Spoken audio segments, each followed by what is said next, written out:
Hey, Chris Kalos here. This is an unabridged version of our new video, which is coming out soon, called Dead Google Products Tier List. The original format of this video was this, kind of a live stream format, but we realized it's way too long and we used way too many products for this video and we couldn't cut it down to a usable time for a main channel video, so we ended up releasing it as a pseudo live stream so that it's in the live tab of the YouTube channel and not in the videos tab. We hope you enjoy. Thank you so much for watching. Feel free to put this in the background and listen to it kind of like a podcast. And please consider subscribing. Oh, Google, our most beloved, totally not evil tech giant. Well, it's more like a love-hate relationship. At this point, maybe even a love-to-hate relationship. We're frenemies. Actually, it's difficult to explain.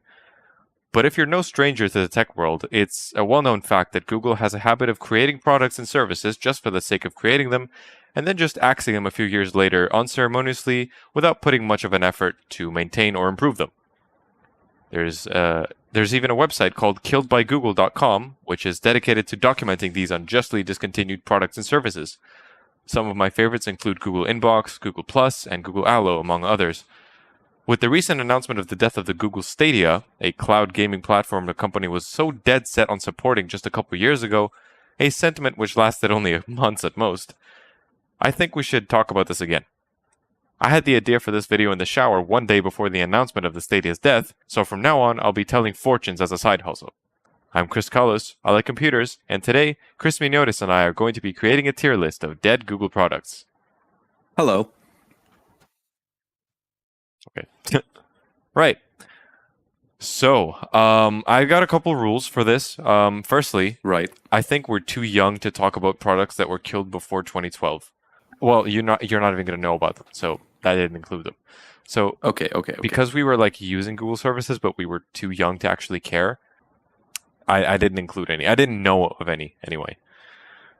And we're not gonna rank all of them, obviously. Everything that was killed after 2012. There are way too many. So, in no particular order, actually, should we take them in chronological order?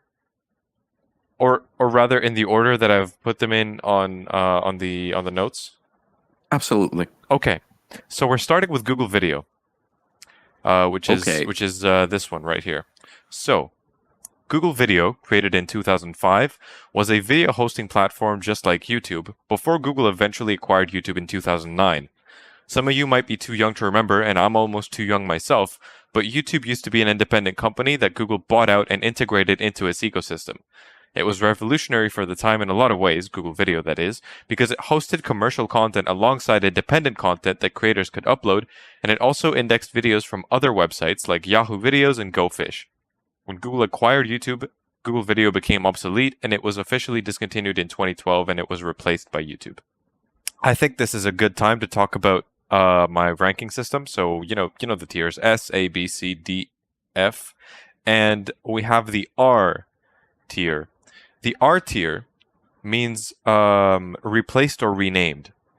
So, this is a tier for services that have been adequately replaced. That's very loose criteria. No, it's not, sure, because let's go for it. some things haven't. Some things were just discontinued. So Right. I would classify Google Videos as R certainly. because Like, it's I been remember- replaced by YouTube. Yeah, exactly. I remember a time when Google Videos coexisted with YouTube. Yes. I was looking up for videos on YouTube. I would find certain videos. Then I would go on Google and I would find other videos about the same subject. So it was two competing products from the same company. And it just made no sense at the time. So I'm really glad that this got replaced. Yeah, with different search algorithms as well. Like it gave Exactly. you different results for the same prompt. So it Which would this go. sort of still stands, to be honest. Like, Google searches YouTube videos differently than how YouTube searches them, but it's much better nowadays. 'Cause, Oh, like, absolutely. it also has to merge in search results and Vimeo videos or whatever. Before it goes into R tier, where would you put it? Honestly, it's an F tier. Like, Why? it's just, I never got why it existed because YouTube was around. I've never looked into it, to be honest. Well, it was a platform for commercial content, like for example, ABC News, WWE, or movies or whatever. They made content exclusively for Google Videos because Google just allowed them to be a commercial partner And how did they get paid? through Google advertisement. YouTube replaced it. Yeah, our tier. Next up, we got Google Wave. Now, Google Wave is an interesting one. Google Wave was very ahead of its time. Imagine a platform like Slack, Google Docs, Notion, and old Facebook all in one. Great. Now imagine that in 2009, and you've got Google Wave. It was truly insane what this thing could do, and just looking at it is giving me nostalgia, even though I never used it. It's got the perfect amount of late 2000s UI design. Wave was so revolutionary, in fact, that Microsoft is releasing its own similar product called Microsoft Loop a whole decade after Google Wave's discontinuation. It was meant to be an all-in-one communications platform for teams and organizations, as well as serving as a social network of sorts, while also being a real-time collaborator, like Google Docs is today, for example. However, Google surprisingly gave up on this one really early, for some reason. Or did they? You'll find out later in the video, trust me. Just 1 year after Google Wave's release, Apache became the main developer on the project because Google just didn't want it anymore. And just 2 years after that, it was discontinued completely. Interesting. I never had any idea that Google Wave was that advanced. Yeah, looking at screenshots, I'm actually going to show you something here. Google Wave. See, that's what I was doing this whole time. I was looking up screenshots, Right. and I can't really see the similarity to Notion and Google Docs. I can see the similarity to look Gmail. at this. Look at this. If I open this image and here, for example. I love this whole Chrome layout, first of all. Yeah, it's absolutely amazing. This right here is a file. This is just a file Right. that people are just collaborating on in real time. Interesting. This is a lot like just message threads. Obviously, they didn't know back then how to do message threads. It had presence, so you could see who was online, busy, whatever. It was much like a forum, actually, but you could also collaborate on content like this. Right, but at the same time, you can see that the layout is very similar to Gmail today. You've got the logo on the top left, inbox archive, etc. on the left, and then the Hangouts, quote-unquote, section Yeah. on the bottom left, then your inbox, and then your content. I have the split pane view on my Gmail, so it looks the same. Yeah, this was spun off from Gmail, so it makes sense why.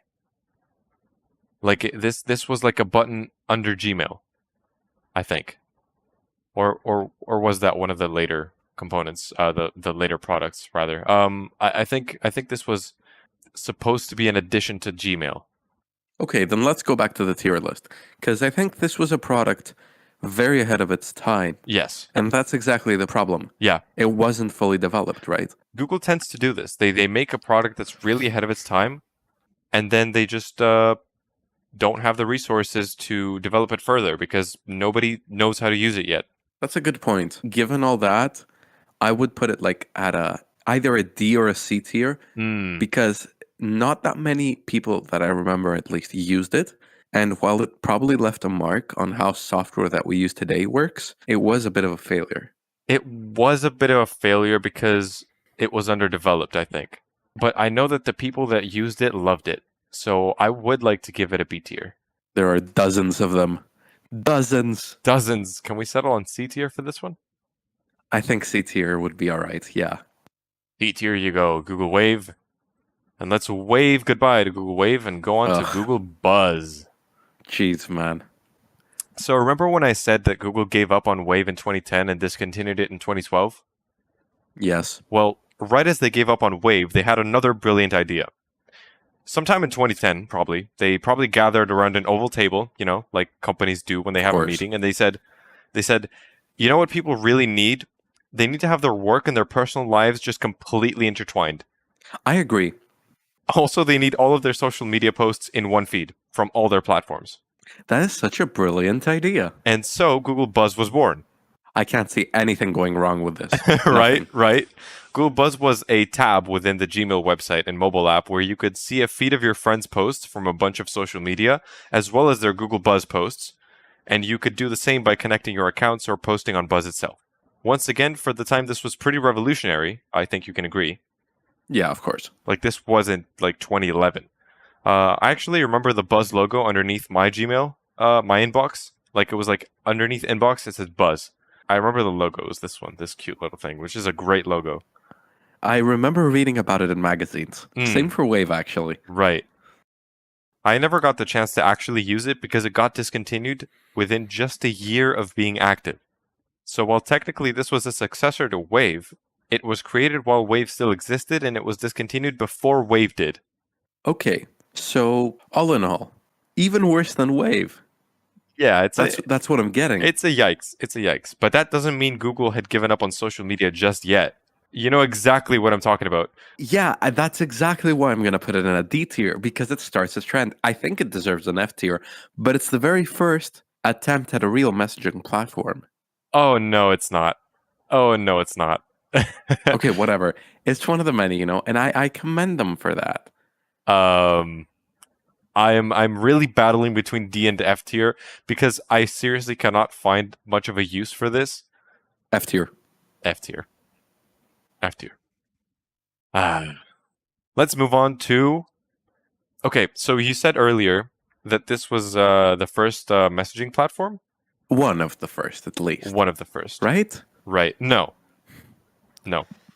Because Google Talk existed. Yes, Google and their chat platforms. What can we say? Let's see. Off the top of my head, we got Google Talk, Wave, Buzz, Hangouts, Allo, Duo, Android Messages, Google Chat, Google Meet, YouTube Messages, and I probably missed some along the way. So Google has had a history of creating chat apps, sometimes good, sometimes bad, and giving them absolutely no attention whatsoever, sometimes even creating a new chat app for a few years while the old one still exists, etc., etc. Google Talk was their first chatting platform back in 2005. It was basically MSN Messenger, actually, or AOL Instant Messenger for my Americans out there.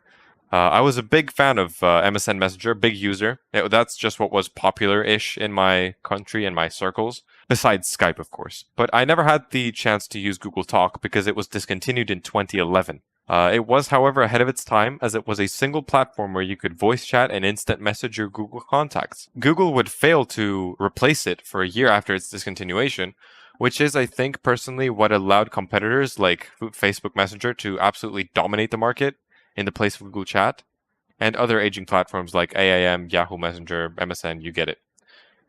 I don't even know why they discontinued it. Old technology, maybe? Who knows? Interesting. Here's my question, though. Yeah. There was a predecessor to Google Hangouts. Google Talk.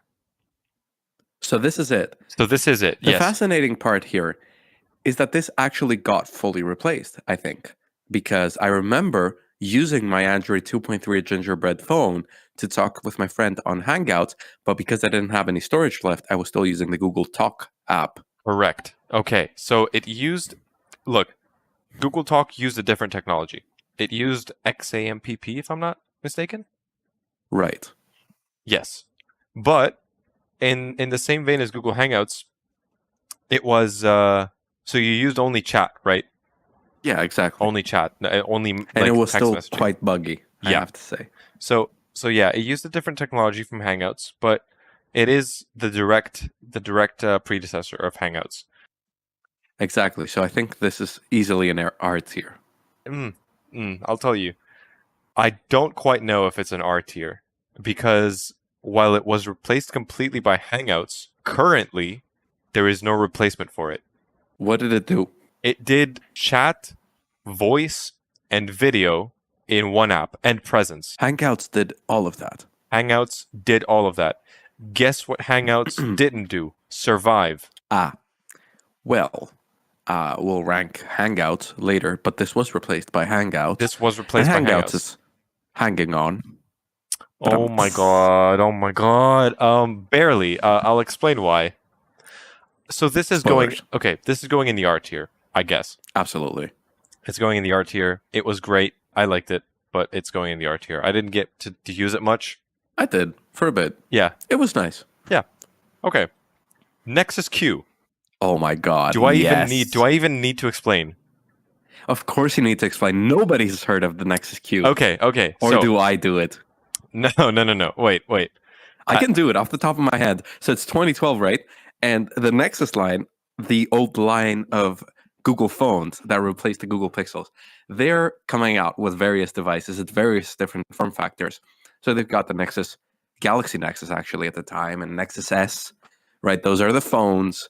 And then we've also got tablets. We've got the Nexus 7 2012, which was a massive success, right? It had the Tegra processor, such a big hit.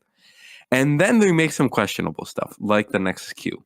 And the Nexus Q was a big ball, which was the entire thing was like a volume slider, and it only had an audio output. This is sort of like a predecessor to the Google Chromecast, which we have today, and the Chromecast audio that we'll talk about later. And you could essentially just send audio to it. It was an audio-only device, but you had to connect it to a speaker. Sorry, it Pretty was much audio no one bought only. it. Yeah. Wait, no, is this a TV thing as well? I think that, could you look it up? I think the Nexus Q is a TV Digital thing. media player. You're right. It is a media. I forgot about that. Okay. I thought it Wait. was an audio only thing. Okay, wait. So the same executives from before, from the roundtable where they talked about making Google Buzz, right? The same stupid guys were like, Yep. guys, look, gather around. I have an idea. What if there was a Nintendo GameCube, but it's a game sphere, like from Drake and Josh, and it can't play games? It's a sphere. It's spherical. It can't play games. Exactly. It actually can't really do much at all on its own. And we give it away for free to anyone who comes at Google I/O. I forgot that too. You're so right. At least that's how I imagine the sales pitch went. And for some reason, they actually did it. Basically, it was a Chromecast before the Chromecast, and it flopped because the Apple TV and the Roku existed when this thing launched back in 2012. And they did much more standalone than the Nexus Q did, while also taking up less space, like physical space. It looked cool, especially for 2012, and some design nuggets here and there, like the revolving top, which was one huge volume adjuster, and the LEDs all around, which acted as a visualizer for the music, were really cool, but it was practically useless to a lot of people. Okay, can I just say, I absolutely loved the Nexus Q back in the day. Right. Because not only does it look amazing, all right? It just go does. Look at those images, all right? You're going to have some images on the display right now. Look at those freaking images, man. It looks so futuristic. Okay. It does. And it's also Especially, like, even now, we don't get consumer tech even that now. looks like this right now. Like, look at the ports. Look at how carefully designed that is. I love it. Okay. And I love how it seems like it's almost like blending into the ground. Yeah. It's very seamless. I love it.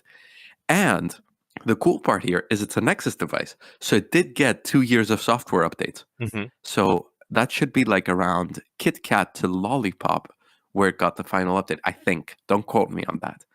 And that means you also had a vibrant developer community because it is a Nexus device and you have kernel sources. Yes. So this was used for a while. They put Android TV on this. They put everything on this. They put everything they could throw at it. Like they put everything on this. They put CyanogenMod, Lineage, anything. Thing is, right, even today, if you had this, you could probably still use this as a TV box of sorts because you could update it unofficially to a newer Android TV version. Right. And you could probably run most apps that you're going to have some incompatibilities with the old processor, but it'll generally work. Mm-hmm. I think it was a really cool device ahead of its time. It was just really poorly marketed and the software just was not there at all. Yeah. It's a B tier for me.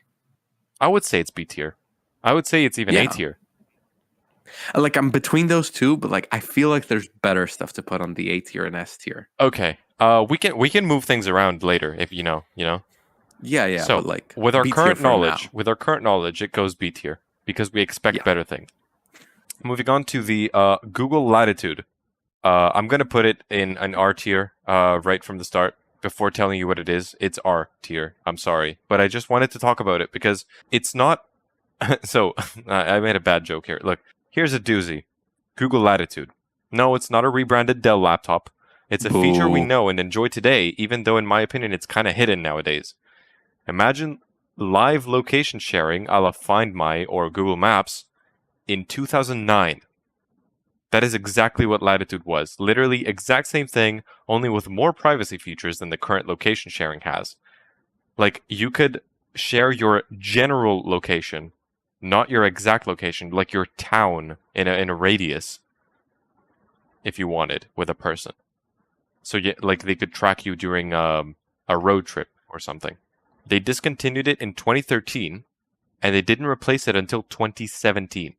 So 2017 is when we got location sharing for Google Maps, right? Yes, which is still hidden. Like you have to actively press on your little, like, yourself basically on Google Maps, so you can Yeah, it's share your crazy. location. Whoever shown this feature to, they instantly go on to use it. Yeah, Once they find out it's there, they exactly. love it. Exactly. But it's hidden as hell. You cannot find this feature. And it's reliable. It's more reliable than any other method of like sharing your location because Except it's Find either yeah, I guess. But like it's right on your device. It works with the Google Play services, so it's always in the background. Yeah. And even if you're on an iPhone, they've found ways to make that work, all right? Yeah, they have. It works really well. But that's the current state of things. And Google Latitude, as far as I know, was the same thing, but in 2009. Well, that's a shame, really. It's a shame. They just didn't market this. Like, it was so revolutionary, and they just did nothing with it. This is a recurring trend. Like, Google just doing nothing with their innovations. On the other hand, I can see an argument being made here about privacy. You just introduced smartphones to the world. You gotta keep that low, you know? Especially in 2009, people, I think, were on edge about, like, oh, they're going to be tracking us. Well, now they are tracking us and nobody cares. Well, they were generally on edge. 3G was really new at the Oh time. my god, Chris, why am I even doing this with you? Let's move on to Google Desktop. Alright, listen up. Around the release of Windows Vista and macOS 10 Leopard, so around 2005-2006, desktop widgets were all the rage. Microsoft was teasing a desktop widget sidebar with Longhorn at the time, Windows 7 was not out, and Apple beat them to it with macOS X Tiger. Before both of those things happened in 2005, though, Google made their own widget sidebar for desktop in the form of Google Desktop, released in 2004. It looked really, really nice for the time. It actually, like, is reminiscent of Arrow, like Windows Arrow, but before Windows Arrow. So you could have an Arrow-looking thing in 2004. I don't know how they just predicted that trend in design was going to take off. We knew But they Arrow did. was out in 2004. Arrow was introduced in 2003 at the Windeck conference. I'm not sure. What? Don't With the quote Media me Center? on that. No. Windows Longhorn, before the reset, already had Arrow. In the preview build, that there was Arrow, but it was disabled, but it was shown on stage as sort of the future design. Oh. So we knew that was the design. Okay. I didn't know that it went that far back, and it took like 3 years after that. Man. We gotta make a Longhorn video, let me tell you. Everyone and The their mother Windows has made a XP to Longhorn Vista- video. I don't care. It's amazing. It's always fascinating. It is. It is. So Google Desktop looked really nice for the time and provided features that we don't even take for granted today, like web notifications in 2004 and Spotlight-like search on all operating systems, which could even be used to launch applications on the local machine. In 2004. Okay, that's insane. I don't remember that. I only remember using the Google toolbar. Right. The toolbar is a different thing. It's the predecessor, which coexisted with desktop. Right. So as soon as you installed Google Desktop, you also got Google Toolbar, right? No. Toolbar was the bottom right corner, the system tray one, right? No, I'm talking about the Internet Explorer toolbar. No. Completely different product. Michael MJD has made a couple great videos about this software, and I would highly recommend watching those. It was discontinued in 2011, which kind of checks out considering the kitsch aesthetic. But at the same time, it doesn't, because it didn't look that out of date in 2011, nor was its functionality broken besides the recently discontinued Google Talk. I guess it's best to end it on a high note sometimes, unlike Google Toolbar. Well, this is cool, right? Yeah. It was definitely ahead of its time. I think and it you was... have to consider that 2004, right? That's when search was introduced, Spotlight, in macOS as well. Yeah. So it's an answer to that. And Microsoft was also expected to be done with their Spotlight replacement with the form of like Windows Vista's release, which was originally for 2004. So it makes sense in the timeline, right? Yeah. But they never did. Like, Microsoft never fixed their search. Exactly. So Google coming along to do that That's a Chad move right Yeah, there. and they this was basically the way I see it. It was Chrome OS before Chrome OS. Like this was them kind of proving that they can Not even make. Chrome OS. Not even. This is Chrome before Chrome. No, Chrome existed. No. 2004, Chrome did not No, exist. no, it was launched in like 2008. Exactly. Still, That's what I'm saying. This was a way to get Google on your desktop, and that's something they desperately needed. okay, I see what you're saying. So it was a competitive product, I'd say. It was Google definitely was competitive. already far ahead of the search game, right? But Yahoo was still around. Mm. Yahoo? How do I Yahoo, pronounce that? Yahoo, right? Bing was upcoming. Bing, AOL and yeah. bro. Like in 2004, Ask Jeeves might have still been around. Ask Jeeves was around. Ask.com. Oh my God, it was. Yeah, I remember using ask.com. yeah, but mostly for like actual questions. Like Yeah, it questions was good. answered by people, Yeah, like Yahoo Answers. sort of.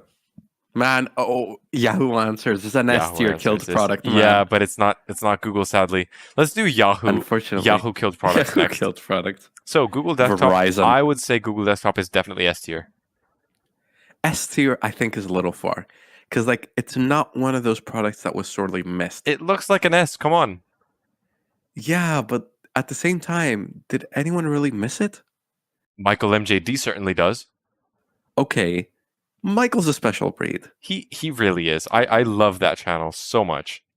It's good. It's so good. But honestly, I don't remember using it back in the day. I don't Because remember at the using end it of the either. day, yeah, we just used the browser, And the search on Windows got far along Have you seen what Google when we Desktop needed looked it like? to.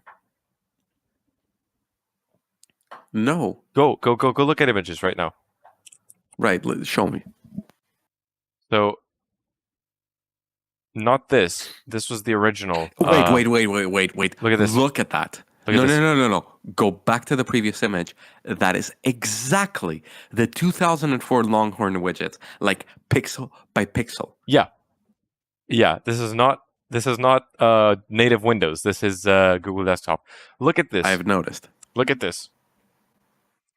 Oh, wait a second. No, that was part of the Google widgets. The Microsoft widget, sorry. It was part of the Vista widgets. I did use that. I remember it. It wasn't that amazing.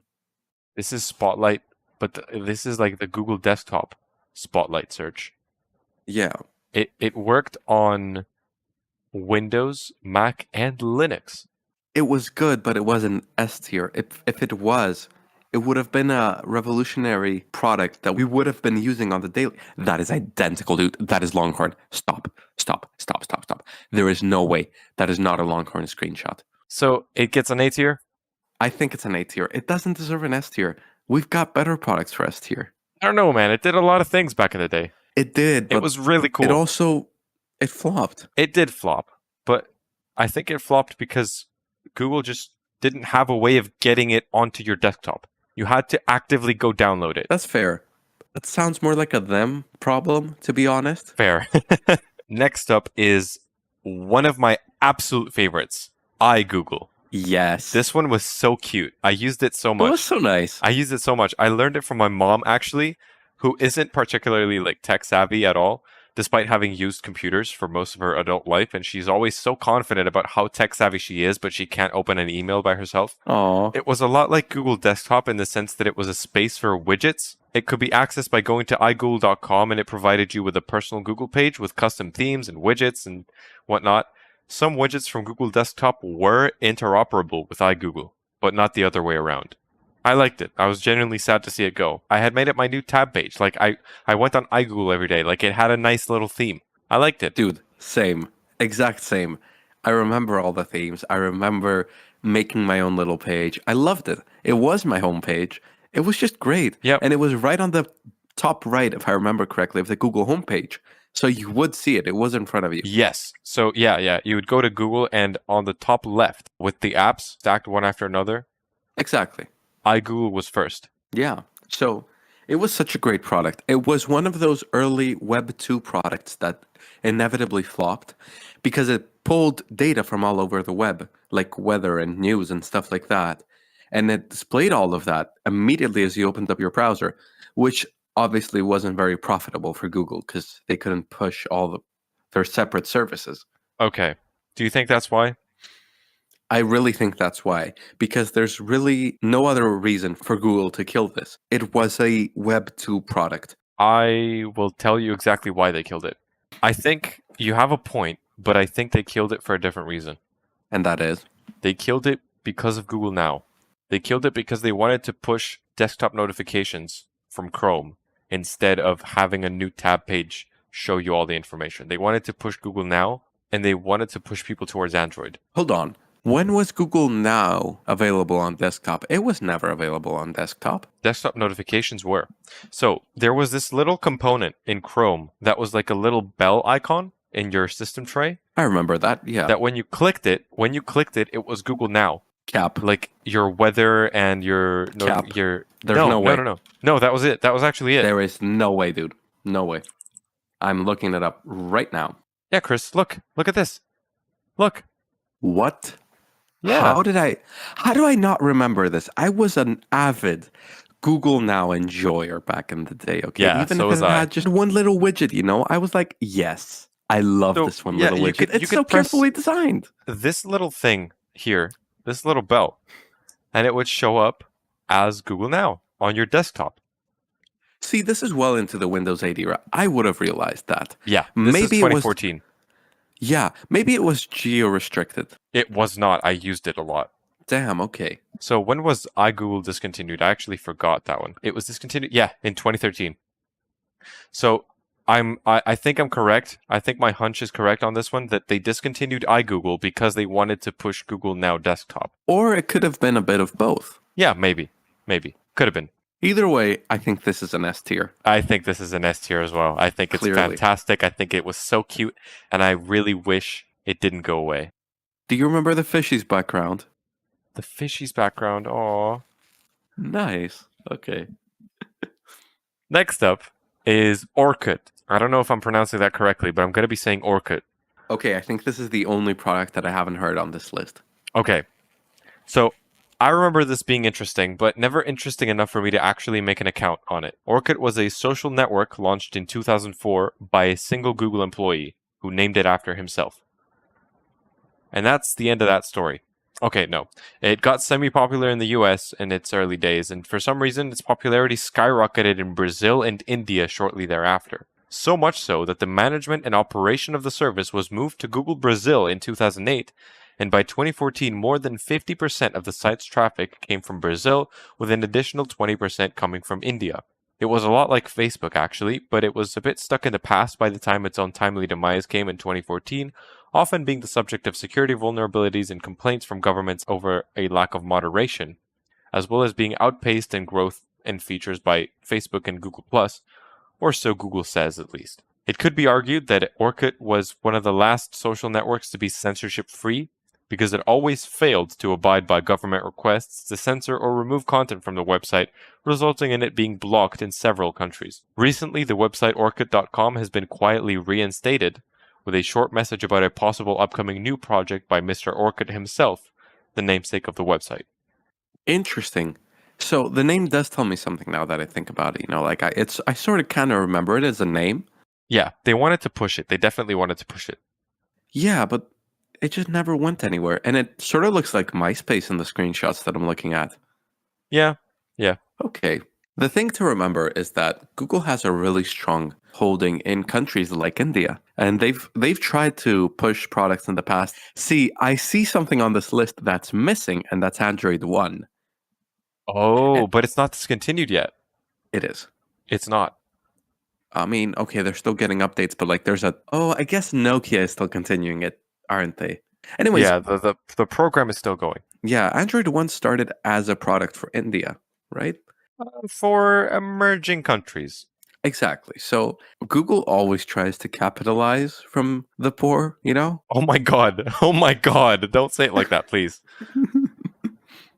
Okay, no. For real though, Google always tries to appeal to all audiences. So I think this is cool.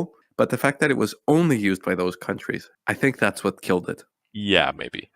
And also just like it was very popular in the developing world, but because of that, because developing countries tend to be politically unstable, it was used to push a lot of political propaganda that failed to be censored. That was one of the main issues of the platform. And it was banned in several countries. And I'm assuming there was no profit from it, so hence no reason to moderate it. Yeah, I guess. Again, it was like some dude's passion project. It wasn't like meant to be a product, but it spun out of control. Well, it was a cool idea. Yeah, it was basically a Facebook thing. Yeah, I'm all for people speaking their mind. In all honesty, I think because so many people used it in those countries, I'm sure they have good memories of it. Yeah. I would put it at either at like a C or a D tier, Hmm. not further down, you know? Yeah. Especially with the heartfelt message of Orkut on Orkut.com, I think it deserves a C tier I think so, yeah.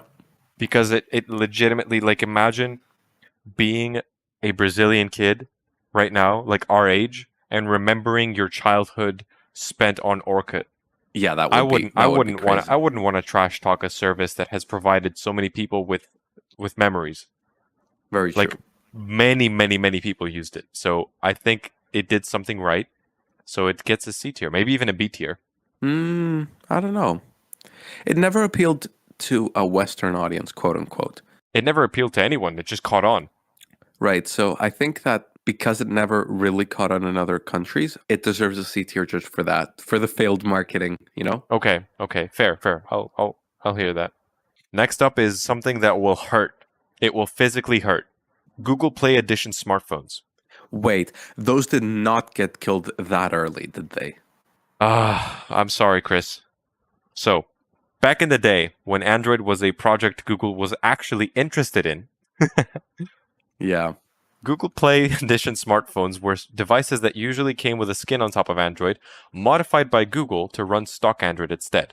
Only 6 of them ever existed, and they were the highlight of reviewers' end-of-year roundups every single time, so it makes absolutely no sense that Google didn't continue or at least revive this line of phones. The Samsung Galaxy S4, HTC One and One M8, Sony Xperia Z Ultra, Motorola Moto G, and LG G Pad 8.3 were the only devices ever released under the Google Play Edition devices umbrella, and it was the only official way to get stock Android on a device other than a Google Nexus phone. And yet I remember every single one of them.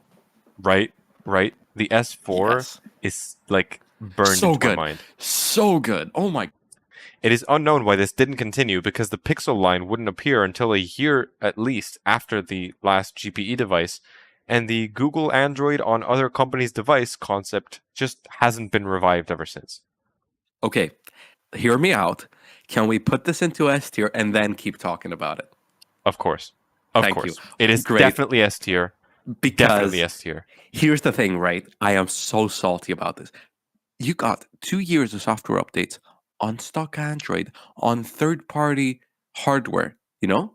And Yeah. that was just the biggest complaint with the Nexus line back in the day. You had the Galaxy Nexus, which was a flagship, but then the S3 released and the S4 released. And Google could not compete. The Nexus 4, it was a great device. I have a Nexus 4, but it was built like crap. And it broke very easily. It had a Yeah. horrible battery. Good performance. Yeah, the performance still holds up actually. But It was like a glass sandwich in 2012. and the you don't do- camera, holy you don't crap, do the a camera glass was sandwich in horrible, dude. 2012. Yeah. Yeah. And all of that, right? It was crap hardware, but you could get excellent hardware with other vendors and just flash your arm to it. So why not let Google do that for you? It was a genius concept and I absolutely loved it. Yeah. And it makes no sense why they don't continue that because they No, it would makes make perfect sense no why they didn't no continue that. no. They could sell you other people's phones at a markup, and they have they put no effort into the software. They just slap AOSP on it. Right. And that's exactly where I think the problem lies.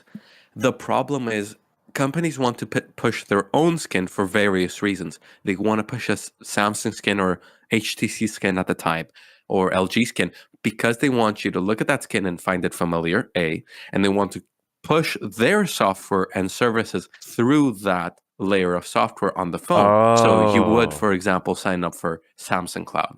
Okay. Samsung doesn't make any profit off of the Google Play devices. They only get kudos points in the community.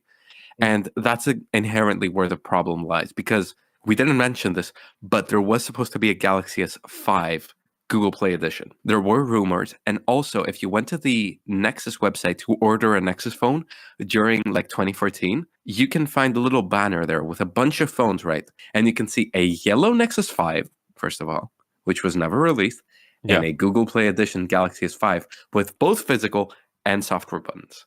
Oh my gosh. Okay. I didn't know that. Yeah. It's unfortunate. And I can see your point. You're saying that OEMs didn't want to collaborate with Google Exactly. because it didn't make sense for them financially. And that's exactly why the Android One project exists, because smaller companies, they see a value in that. They see a value in not spending time on creating software. Yeah, fair. And that's how Nokia got their start as well. But you can see that even them now, they're trying to pull away from that. Okay, I see. It was S tier. S tier, clearly. It's unfortunate that it just wasn't profitable for the OEMs, and so they didn't want to participate. But at the same time, if you were someone who had one of those devices at the time, I think you had the best Android experience. The HTC One M8 Google Play Edition has to be the best phone ever made. Yes, so good. All metal Seriously. back. That nice little top. Did they still have the top power button though? No. I think they removed it on the One M8, put it on the I side. think the M9 removed it. Let me check. There was an M9? Yeah, of course. And it had that square camera, dude. Square? Yeah. What are you talking about? Are we You talking know about what the I'm talking- same it HTC was- One M8? I am right. HTC One M8 was circular, spherical. It was spherical and had the dual camera, which that one Yeah. kid leaked and got his dad fired from HTC. Yes. Yes. Yeah, Great. the HTC One M8. I remember Yeah. I remember exactly what I'm talking about. This And then phone, the M9 has a square camera. Look it up. And it's got the top power button. I'm right. Hehe. So, Boom. ew. Square camera. Disgusting. Ew. Horrible phone. Ew. Wait, so But the M8 And has look at a- that thing, right? is that a beautiful. top? Wait. The M8 has a side power button, right? No. M8 has a top power button. You can see it. Oh, I'm glad the top power button trend went away. I think they were just copying the iPhone. Absolutely. But think about this, right? This is a 5-inch screen, or a little Whoa, under is 5 it? inches. Yeah. So it's tiny. And it's one of the highest PPI displays at the time. Yeah, is it 2K? And No, it's got 1080. a 4 ultra pixel camera. Sorry, Remember that trend? Ultra Pixel. It was megapixels, but better, supposedly. What I can tell you as an owner of that specific OmniVision sensor, because it's an OmniVision sensor in there, is that it has some insane ISO. Like you can go up to 512,000 ISO. It's all green, but you can go that far. Right. And it's gnarly. It's the front-facing camera on the Mi 5, which I have. Oh, And it's so cool. It's so cool. they I love they that like camera sensor. you're telling me that like technology advanced so far so quickly that in 17, what was it? 16, 17, 16, 16. Mi So 5 it's- came out in 2016. So One M8 came out in 2013. So you're telling me that a 2013 phone's back camera Yeah. is a 2016 phone's front camera. That's not that insane. The Nexus 5's back camera was up to like the Pixel 2, I think, the front camera. Okay. Don't quote me on that. It's an IMX 179. Am I correct? Let I me have look no that up. idea. I have no idea, Chris. You're a nerd on that. Wikipedia. IMX 179. Let's go. Good job. You gain nothing. Moving on. Moving on. Google Glass Explorer Edition. If you're on this video, you probably already know what Google Glass is. Explorer Edition was Google's attempt at selling the Google Glass to consumers without selling through retailers. It was like $1,500. The Glass was released in 2013, and Explorer Edition was discontinued in 2015, and I would consider that the end of consumer Google Glass, as there hasn't been an update to the platform except the Glass Enterprise Edition 2, and whenever I see the word Enterprise in a product name, I want to vomit. Hey, wait till you hear about Windows 10 Enterprise LTSC IoT. Yep, Yes. I think it's IoT LTLC. Wait, let me check. Oh, Windows 10 IoT Enterprise LTSC. IoT Enterprise LTSC. I love Yes. it. I love it. I love it so I much. love it, dude. Right. So the Google Glass Explorer Edition. What do you think about it? Okay, honestly, another S tier. And hear me out, okay? I think that as a device, it's not that amazing, all things considered. You just got a Google Glass, right? It didn't do that much, but underpowered as hell. But we got to look at the cultural impact and just the impact that it had for Google in general, because there's some insane stuff that started off from Google Glass, right? So this is a product of Google X, Google's secretive division, right? Which doesn't exist anymore, I think. Yeah, exactly. Or at least they don't tell us it exists. Don't do evil and stuff. Yeah, don't be evil. Yeah. Yeah, don't be evil. And so you have to consider, right? It's 2013 and you get this device that is a wearable. What the hell is a wearable? We don't know exactly how that could plan out. We see this device all of a sudden. It's got Google Now built in. You can give it voice commands. It communicates with your phone, gives you notifications, gives you the weather, gives you turn-by-turn navigation. And on top of all that, has a built-in camera and a video recording function that lasts like 20 minutes maybe. Have you seen that one Casey Neistat video filmed on the Google Glass? It's amazing. I think I did back in the day. It's so good. And have you seen all the concepts that they made for like, oh, Google Glass in the future? That one Tom Scott parody video. It's so good. Yeah. It was amazing. I think if anything, it succeeded in catching the attention of the general public. Everyone knows what Google Glass is, even if they've never seen one, or even if they've never used one. Yeah. They know what it is. Yep. And it's an instantly recognizable design. Mm-hmm. And I think we still long for a Google Glass replacement. We're literally itching for it. Like, I would love one. We had the spectacles or whatever they were called, right? They made a good attempt. Snapchat? And there's been Snapchat made the spectacles. There was another company that also made smart glasses. There's a lot of companies at it, really. Yeah, but none of them are as ubiquitous as the Google Glass. And that's crazy for a product that never officially released to the public. And not to mention, one of the greatest things that came out of this was Google Camera. Oh. And I'm talking about HDR+. Do you know why we have the image stacking technology that is currently in every single smartphone? It was made for this camera sensor. So they were trying to get better images out of it, so they tried combining more images. And hence we got HDR+. That's crazy. That is insane. I did not know that. It's insane. Everything that we have today, the night mode that we have in every phone today, the astrophotography stuff, it all stems from Google Glass. This one product is so important. Holy shit. I'm going to censor that one, but I need to say it. Holy shit. I know, right? S tier. S tier. Absolute S tier. Moving on unceremoniously. I guess. Nothing is ever going to be as exciting as Google Glass, but maybe. Depends. Picasa. Oh, man. That was confusing. Yeah.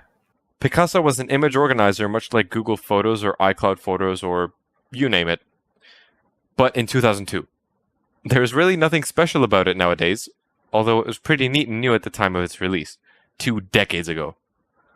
It was acquired by Google in 2004, and it's been replaced by Google Photos completely since 2016.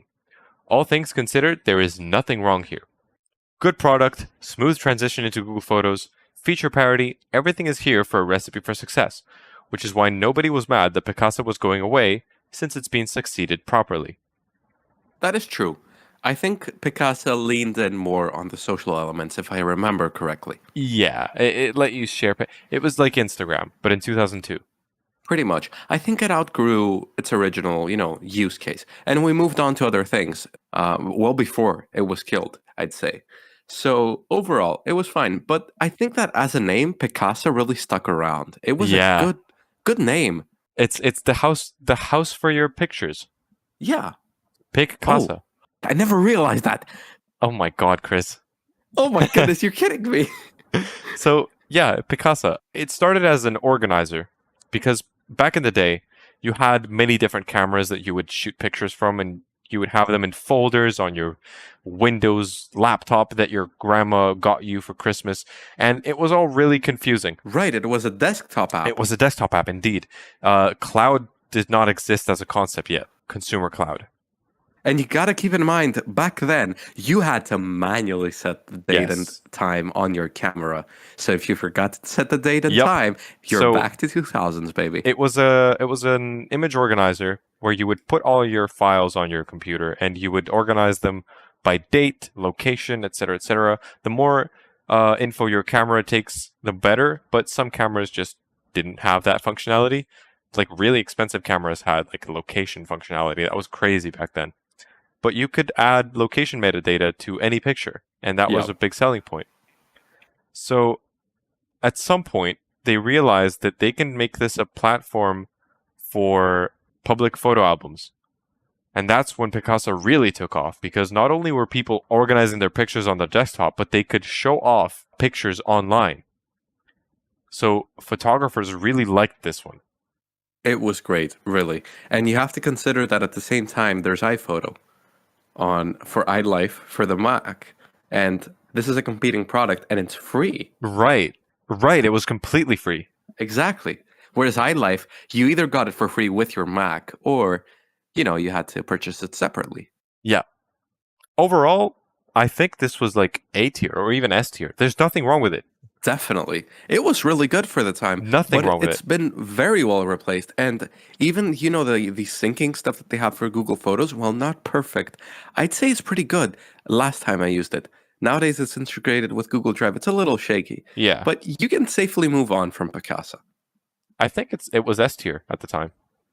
If you used Picasa, let us know in the comments. I think it was S tier. I'm going to put it in S tier. Isn't it getting an R tier? Oh, yeah, you're right. Okay, if it wasn't R tier, it would be S tier. It's R Yeah, I tier. think so. It's R. Yeah, I guess. Moving on. Google Code. Yes. This was a Git repository version manager code storage thing, a lot like what GitHub or Bitbucket are today. Back when it launched in 2006, it was one of the only cloud Git solutions available, but was outpaced in growth by the likes of GitHub and SourceForge, ending up only being used occasionally for projects that wanted to abuse its storage and features by the time it was discontinued in 2016. Google then moved all their projects to GitHub, and not a single person cared. All is well that ends well. Sorta. See, the thing is, there's a lot of projects on Google Code, and the good thing is, it's still up. Yeah, it's Read archived. only, but it's still up. And I respect that. I respect Google for that, because that is an important piece of internet history. Yeah. And they should keep that up. It is costing them to keep it up. They are choosing to keep it up. Very true. And I find that commendable. I still sometimes find projects on Google Code, like I found like an AirPlay receiver the other day. It's like really obscure old stuff, but it's good to have. Mm. I'm glad it's around. Yep. And all the links still work, right? Yeah, exactly. But was it using Git? I don't know, actually. I think it was Git-like. I don't know. I couldn't find info on it. Could you look it up? Sure. Wikipedia. Subversion, Mercurial, and Git. Damn. So you could choose. Sorry, Subversion, Mercurial, and Git? Yes. So you could pick Subversion, Mercurial, and Git. Okay, that's great. Transparently implemented using Bigtable storage. Very interesting. Big table storage? Bigtable as storage. It's a product. Oh, Apparently. okay. Bigtable is a fully managed wide colon and key value NoSQL database. Interesting. Interesting. Okay. I don't know what any of that means, but what I can tell you is it's cool. Does it go in C tier for cool? Maybe even B tier. It's more of a success than many of the other platforms on here. You know what? A tier for me, because there's still products on it. Yeah, but it was discontinued, so it definitely did something wrong. Well, GitHub came along. There was no reason to use it. So it was outpaced. Absolutely. But we needed it as a step. Okay. A tier? B tier. B A tier. tier or B tier? B I don't tier. know. B tier. Sure. Next up, Google Now. Another polarizing decision, considering that Google Now was the Google ecosystem feature since 2012. Google Now was kind of like iGoogle's successor in the sense that it provided you with personalized information, but you couldn't really customize it. It was mostly predictive. Sure, Google still predicts and serves you relevant information today, and the discontinuation of Google Now is mostly a rebranding. But it's true that most of the functionality of the service is now hidden under submenus, widgets, or specific searches. I once knew that if I swiped to the leftmost home screen on my Android phone, I would get weather, traffic, targeted news, and other widgets at a glance. Now it's just news and I have to use widgets for everything else.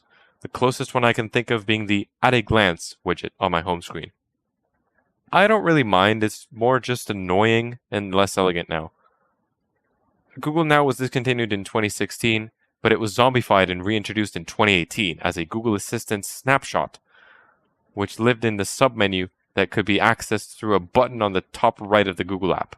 Alas, Google killed it a second time in 2022, with no announced plans to replace it in any meaningful way. S tier. Sorry. S tier. All things considered, I really liked Google Now because I loved Google Now. I just said earlier that I was using the Google Now desktop integration with Google Chrome with the little bell icon in your system tray. That's how much I loved Google Now.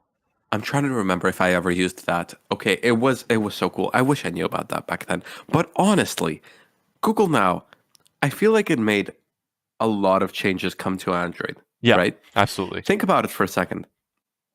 Google Now brought this card stack UI. This is a predecessor to material design in a way. Yeah. Because it's 4.4 KitKat, and we get those like black and white tones instead of the cyan black tones that we've been getting for Holo this entire time. Yeah. And so now we got this new design language. We've got these new icons that are for the weather and stuff. Those are different. Yeah. They're not 3D. They're not skeuomorphic. They're flat. They're minimalistic. Exactly.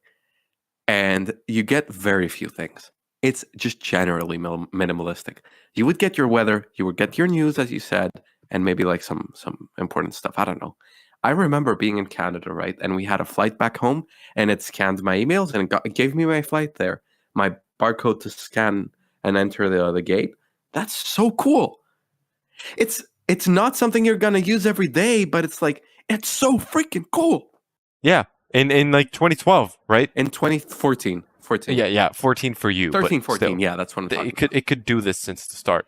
And also, this is where Android Wear got its first start. Yeah, absolutely. Because the headlining feature with KitKat 4.4 Wear Edition was Google Now integration. Mhm. It was all card stacks. The whole UI was that. And it was so cool. Google Now was technically replaced by Google Assistant, but I feel like Google Assistant doesn't do it justice whatsoever.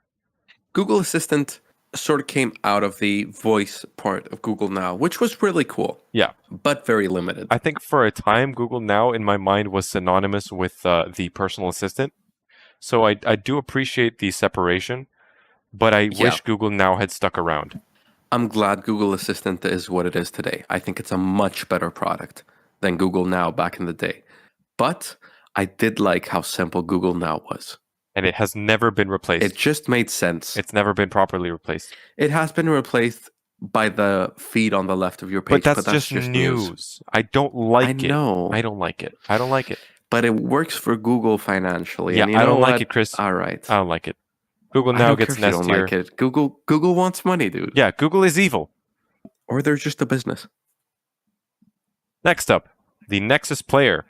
The last Nexus device, the one that ended it all.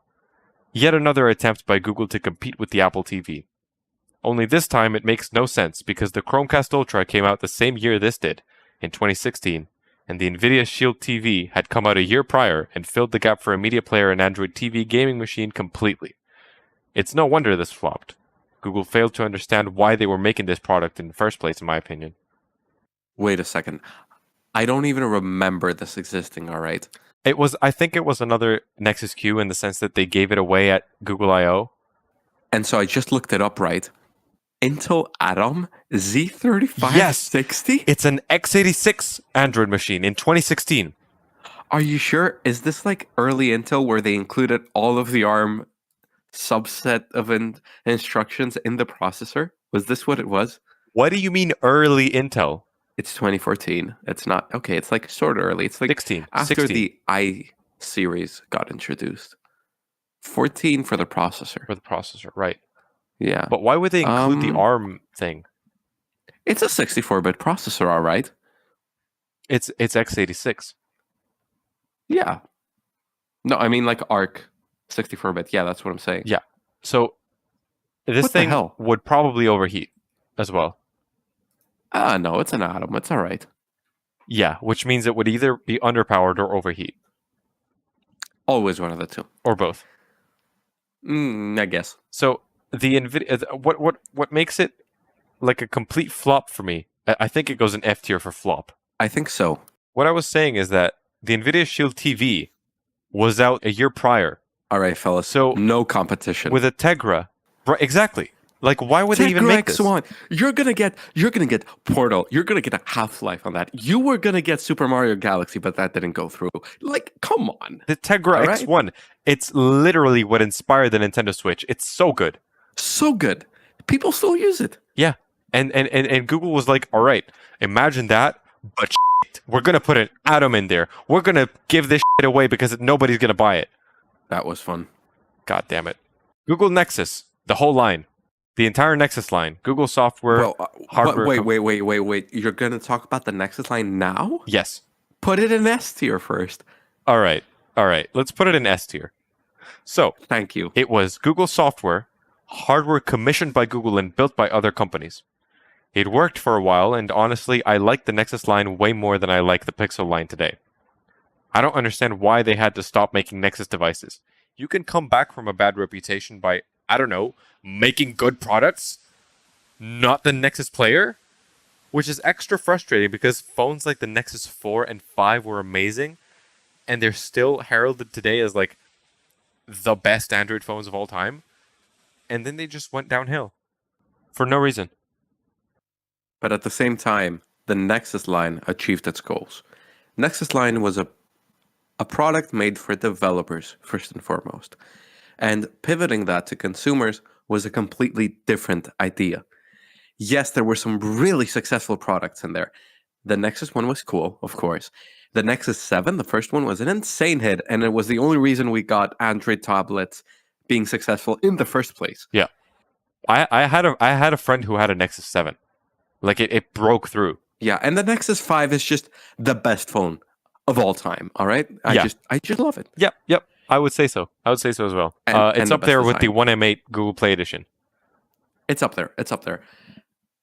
You know, at the same time, though, I'm glad it's over because the Pixel line has been a really good replacement. Google has been a lot more razor focused than they used to be on the Nexus line at making good phones.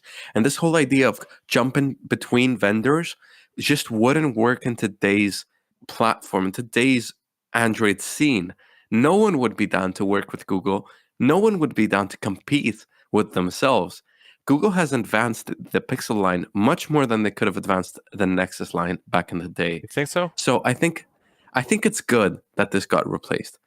But it was very, very important. Not only did we get amazing developer phones, but we also got great additions to the stock Android experience because you have to consider that Nexus was AOSP with Google Play services. Yeah. It wasn't all the fancy Pixel features. All of Android, the stuff that you know today, was mostly built on the Nexus phones. And Yeah. we have to thank them for that. We do thank them. Big round of applause for Nexus, the line. Whoa! Woo! Yeah, let's go. Yeah, let's go. All right. Now to move on to, Jesus Christ, the Chromebook Pixel. See, I'm trying to remember which Chromebook of all this one is. Because, like, there's so many Chromebooks, dude. Right. No, the Chromebook Pixel. I remember looking at the specs of this thing and wondering why on earth it's a Chromebook, especially at an MSRP of $12.99 in 2013. 2013. 2013, $12.99. It's the one with the really nice display, right? Yes. And Man, look. This is such a thing. In 2022 money, $12.99 in 2013. In 2022 money, that would be $1,600. All right. Now keep in mind that thing only ran Chrome, right? Exactly. Only Chrome. Not even Android. Exactly. Only Exactly. Chrome. Yeah. That's how hard inflation has hit us in only 9 years. That's true. Anyway. That's true. But Apparently, a lot of reviewers and consumers had the same question as me. What is a laptop with an Intel Core i5, 4 gigabytes of RAM, a touchscreen, a backlit keyboard, and a cool series of status LEDs doing running a glorified web browser as an OS? oh man. What is it doing running a web browser as an OS? Or like, who is that serving? You're putting such good specs for the time. This is 2013. An i5 at that time is insane, is amazing. 4 gigabytes of RAM in 2013 is great for a laptop. You put a touchscreen, a really nice touchscreen, in fact, a backlit keyboard, and such a good, like, well-built design at $1,300, and you make it run a f***ing web browser. Nothing else. Well, they had to push the platform somehow. Okay, they had to push the platform to who? Themselves mostly. Literally. Google didn't really care. Who is going to buy this? Who is going to spend this much money instead of getting a MacBook to get a f***ing web browser? I'm mad. And that's exactly why I think this is a fascinating product to look at. Yeah. Because this is before Chrome OS got, marketed to kids, essentially, with Chrome OS being in education. Because when that pivot happened, Chrome OS grew in popularity immediately. But Yeah. before that, we had no clue where the hell this operating system would go. Exactly. No Like clue. they did not know who to market this to. They made a really high-end Chromebook. Just put it out there in the world. They just put that shit out there. And they were like, well, you're going to buy it. And guess what? They didn't. Nobody bought this thing. It got a second generation, actually. Yeah.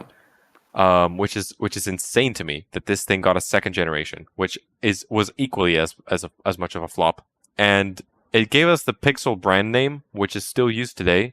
I just think it's kind of weird that this was the first product in the Pixel line, technically. If you want to be like proper, this is the first Pixel device. That is fascinating. And then there was the Pixel C and stuff. They all had, sort of a concept to them.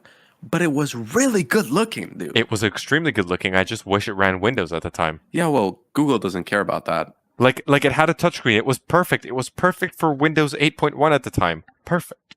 But it's quirky. It's cool. I love Quirky. it. Who's going to use it, Chris? Nobody. I don't care. It's one of those dream devices, Chrome OS, even for 2013, looked amazing. I'm going to give it to them. It is one of the best looking operating systems out there, even today. Debatable nowadays. There's some cool stuff going for it. But yeah, this was useless. It was a great laptop held back by software. Useless.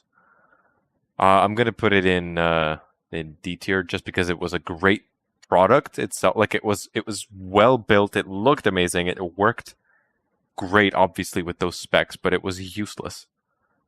Yeah, okay. D tier is fair. It's completely overkill.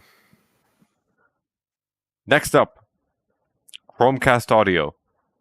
Yes. It's a Chromecast, but only for audio. Released in 2015 and then never again, the Chromecast audio was a second-gen Chromecast with the video functionality removed, leaving only an audio jack as an output.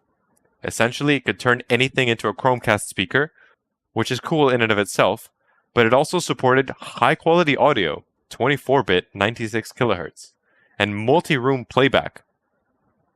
Google only stopped selling this after they released their smart speakers in the form of Google Home, which retained the multi-room playback functionality.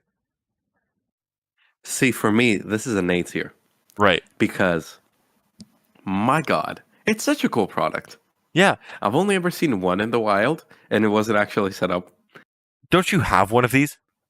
No, I don't have a Chromecast audio. Oh, you have you have one that looks a lot like this, but it's a Chromecast Every video. next Chromecast 2 and up, look exactly like this one. Right. A tier But- it goes. I trust you with this.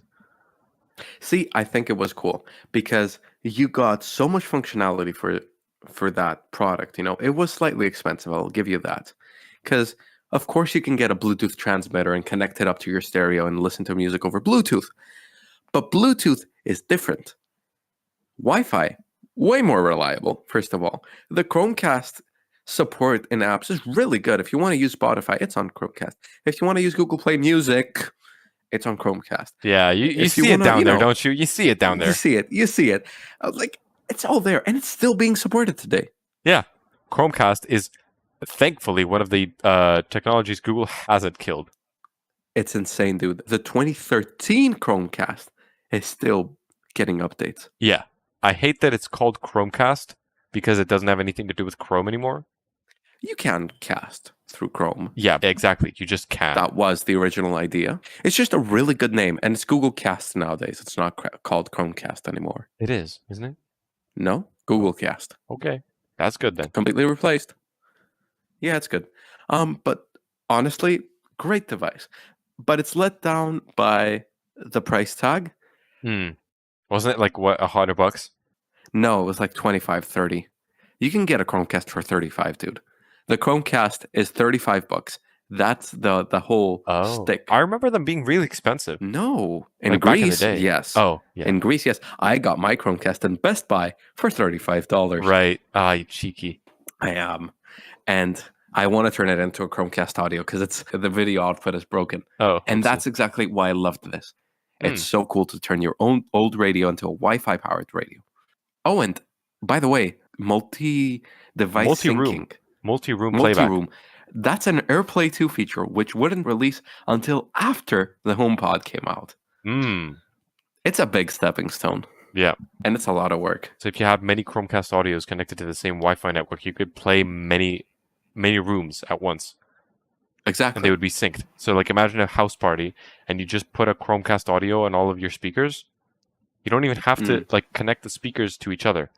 But it's not an S tier because I think it got so well replaced by Google Home.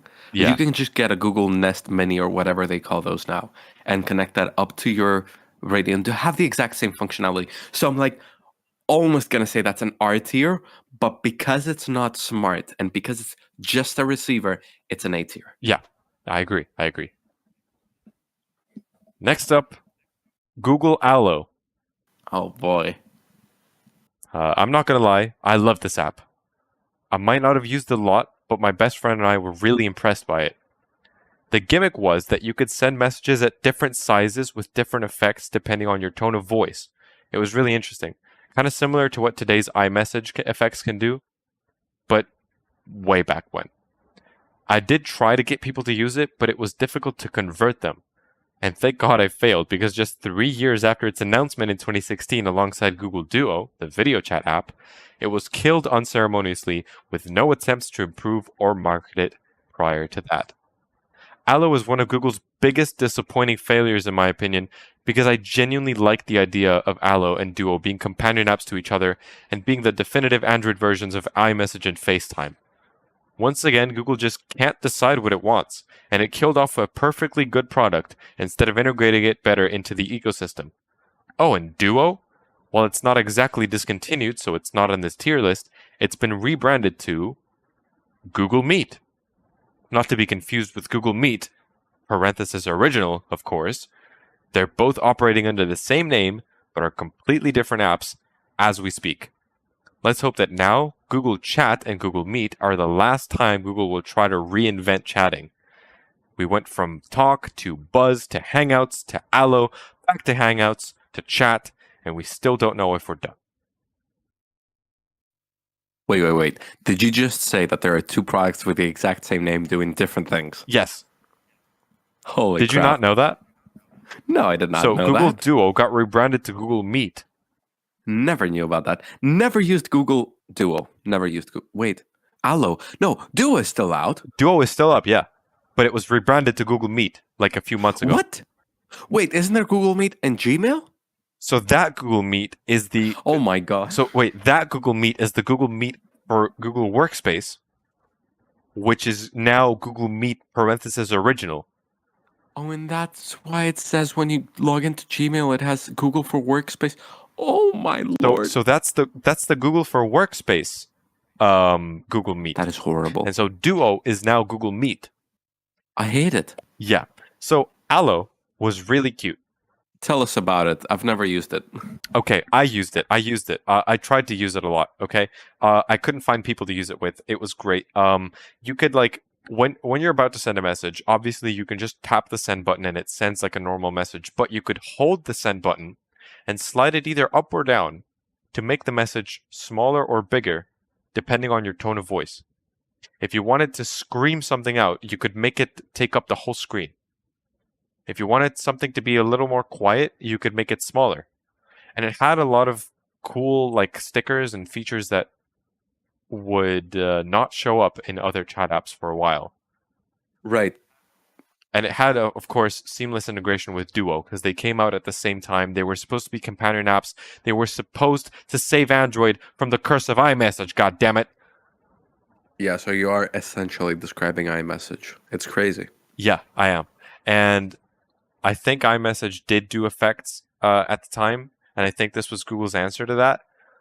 But it was a really elegant answer that they just failed to integrate into the OS. Literally, if they just replaced Android messages with Allo, Android messages wasn't even out yet. Whoa. All right there, cowboy. I'm going to hold you for a second because at the same time, Hangouts exist and it's already doing that.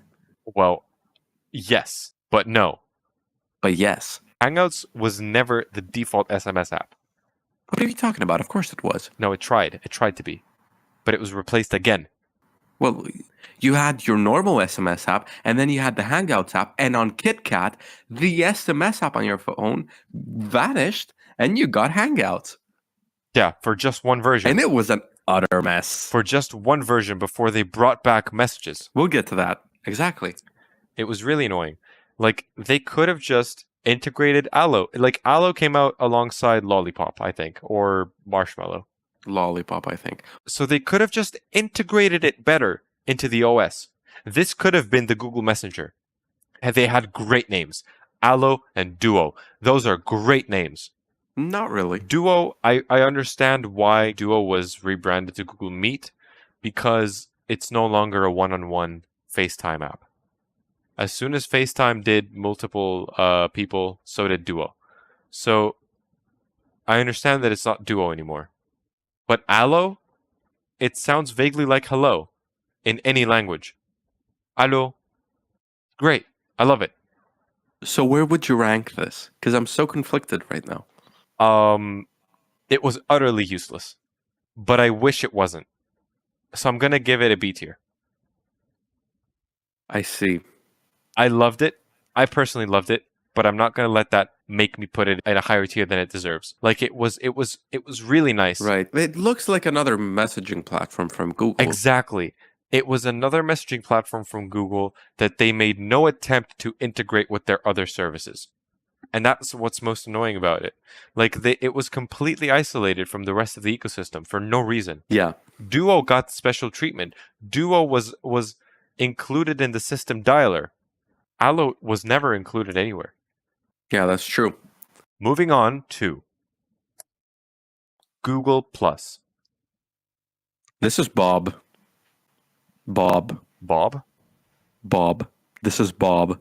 Copy paste him across all of YouTube. Oh my god! Oh my god! Congratulations. Oh, I forgot about Bob! Oh my god. Editor, please put up a picture of Bob. You're the editor. I Chris. know, that's the joke. Holy crap. Bob. Okay. Okay, let me read the info slide for this. Fill up the comments. Let's get Bob back on YouTube. Come on. Yeah, I want every comment to be Bob. Okay. Don't kill me for this.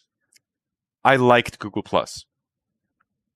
I was a kid who wanted nothing more but to be entirely integrated in the Google ecosystem, and Google Plus was the culmination of all Google services coming together as one. You could make posts to your feed, just like Buzz, and you could choose either to post this to the public or choose a circle to share it to. A circle was a custom assortment of friends that you would want to show this post to, or any post to, while excluding everyone else. To like a post, there was a +1 button, which makes perfect sense as the counter goes up with every +1. I liked the Google Plus integration in YouTube. I liked circles. I liked everything about it. It had a perfect integration with Hangouts, which was its new messaging and video voice chat service to replace Google Talk, and it was overall quite complete as a social network. It was basically Facebook again, so a lot like Google Buzz before it. Actually, it was a lot like Google Buzz before it. Which makes me wonder why Buzz was discontinued, or why it wasn't integrated into Orkut, or vice versa, or simply turned into Google Plus smoothly. Google tried the social network thing many times, and the one time they actually had a chance with Google Plus, they got impatient and pulled the plug because they didn't see immediate growth. It feels like the plug was pulled on Google Plus faster than people could warm up to it. I think it was unjustly discontinued faster than it should have been. I'm going to disagree with you on that one. Why? It stuck around for a while, dude. Yeah, but, dude, It felt like forever. Yeah, I get all of that. I used Google Plus back in the day. It was cool. It wasn't that cool. I feel like in that attempt to integrate all of Google's products, things got a bit messy. I don't want to be able to see, every single place that I've commented on YouTube in one place on my Google Plus page. you could I turn feel that like off. that was a little too much. I know, but it also felt like Google was merging all of its products into one, which is cool, but it got a little confusing, and I feel that's why it failed, because the messaging wasn't very clear. Okay. Like, think about it.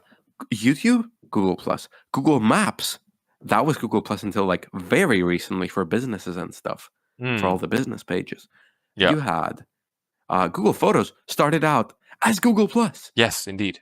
You had to have the Google Plus app installed to get Google Photos. Yeah, I remember that. And I like that. And yeah, it was cool. Everything started off as Google Plus, and it was cool. I liked it as a product. It gave way to a lot of innovation, but it got confusing after a bit, and I never logged in. I never logged in either. And I think I never logged in because nobody posted on Google Plus, which is why people didn't log in, because nobody posted on Google Plus, which is why they didn't post, which is, it was There were some cool circles, man. There Very were some cool circles. You said it stuck around for a while, and you are so right. I didn't really realize just how long this stuck around for. It was released in 2011, Yes. and it stuck around until 2019. Mm-hmm. For me, it did not feel like that long. They tried, man. They tried. I think they should. I think it wouldn't hurt them to have just kept this around. No, I think they did the right move to kill it, because just think about the outrage that we had on YouTube for all of this, right? If they didn't pull the plug back then and they stuck to it back then, that's crazy. Hmm. They were really, trying to push Google Plus. Yeah. It just didn't work out. And we see remnants of Google Plus still in the fact that, Always. like back then, YouTube accounts were one email, one channel before 2011. As soon as Google Plus hit, your Google account was separate from your YouTube channel.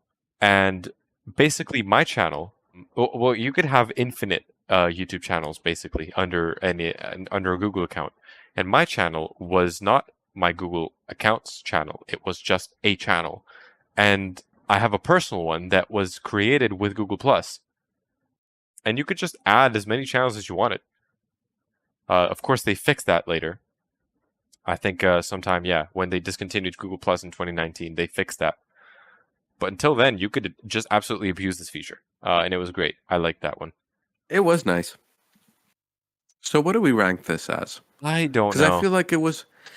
Man, I don't know if it deserves an A tier because it didn't accomplish its goals. But it's also not a B tier because it doesn't compare to those other products that were largely unsuccessful. I think genuinely it wasn't even ahead of its time. It wasn't. Like Absolutely I not. loved it personally. They were playing catch up. Like personally, I loved it, but that's my personal opinion. I think it's a D tier. I think it's a D tier because it literally did not accomplish any of its goals, and it wasn't even ahead of its time. It wasn't even innovative. It was just a reskin of Facebook. Right, but at the same time, the things that we got from Google Plus are great. We got Google Photos, Google Photos happened because of Google Plus. Yeah. For me alone, that puts it in A tier because Google Photos is the best. Yeah, but that's a different platform. product. You're talking about a different product here. Yeah, but it all happened because of Google Plus. It gave us Hangouts. Hangouts? Wait. Yeah. You're right. Yeah. Yep. Even that, okay, dude, given all of that, right? All of the features that Google Plus had and went on to live to other Google products, that's why I would put it in A tier. But this is your channel, so It's A tier. It's A tier. I loved it. It's A tier. It's cool. A tier. Good. Glad we agree. This is looking balanced so far. Yeah. Yeah. Quite a bit. Okay. We got another S tier. Maybe you might disagree. Inbox by Gmail. It was all right.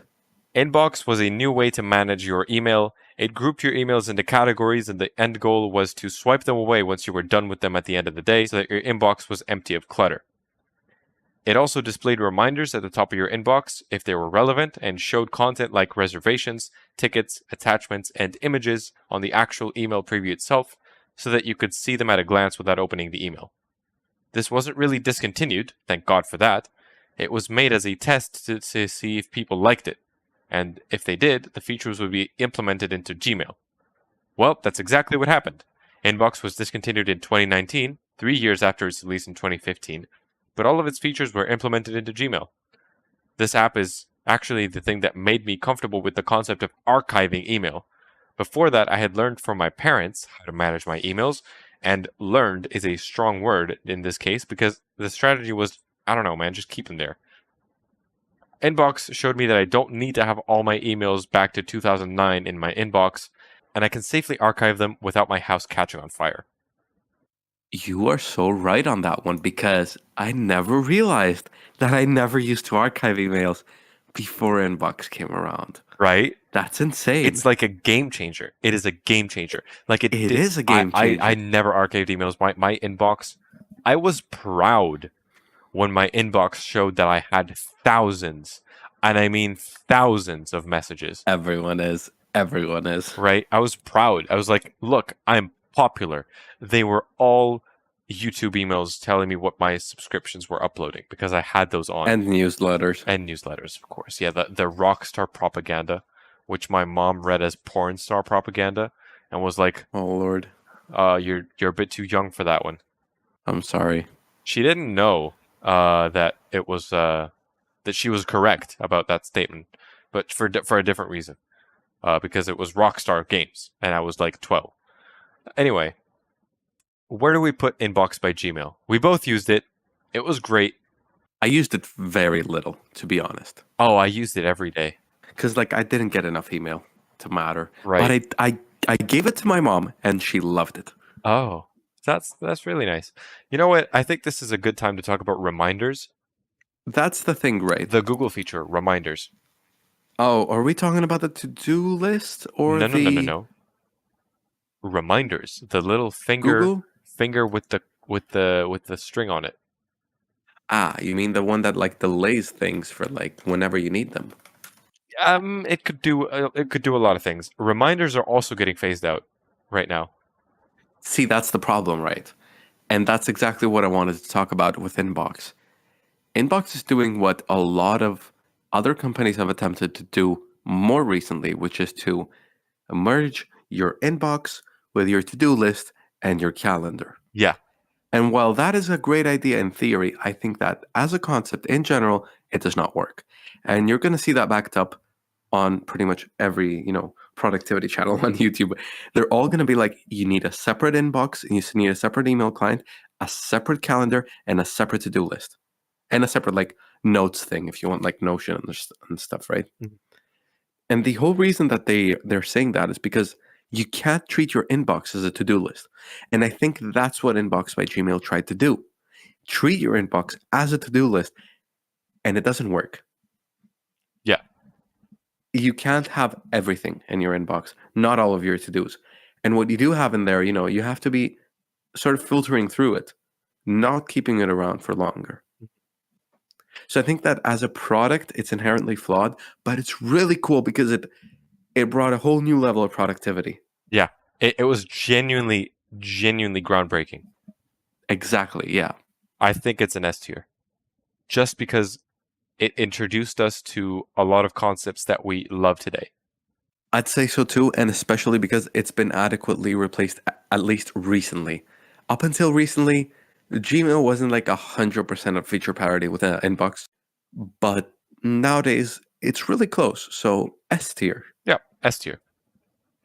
Give us some really cool Gmail features. Yes.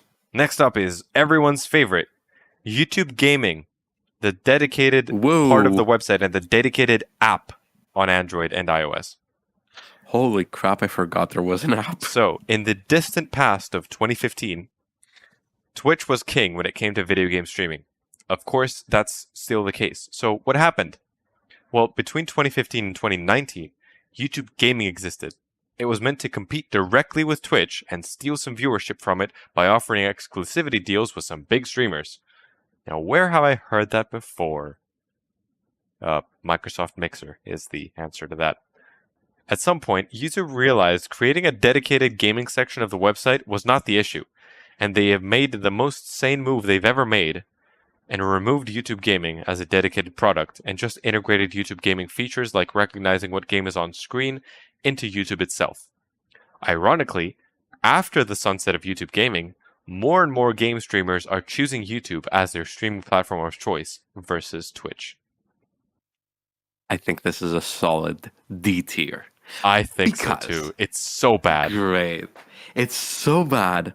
But at the same time, we got something out of it, you know? You get that little... Like, nobody, not a single person asked for it, especially a dedicated app. Yeah, you get that little icon now under every video saying what game it is, you know? Yeah, that one. Yeah. Nobody really knows what it nice. means anymore. Like, imagine like kids looking at this and being like, "What the hell is that? Why is that like a It's a placeholder. It makes sense as a placeholder. Like a triangle heart? Why like this? The logo itself is flawed because Yeah, I get that it's supposed to be like a video game heart, polygons. like a health point. Yeah. And polygons, you know? And polygons, yeah, but yeah. it makes no real sense.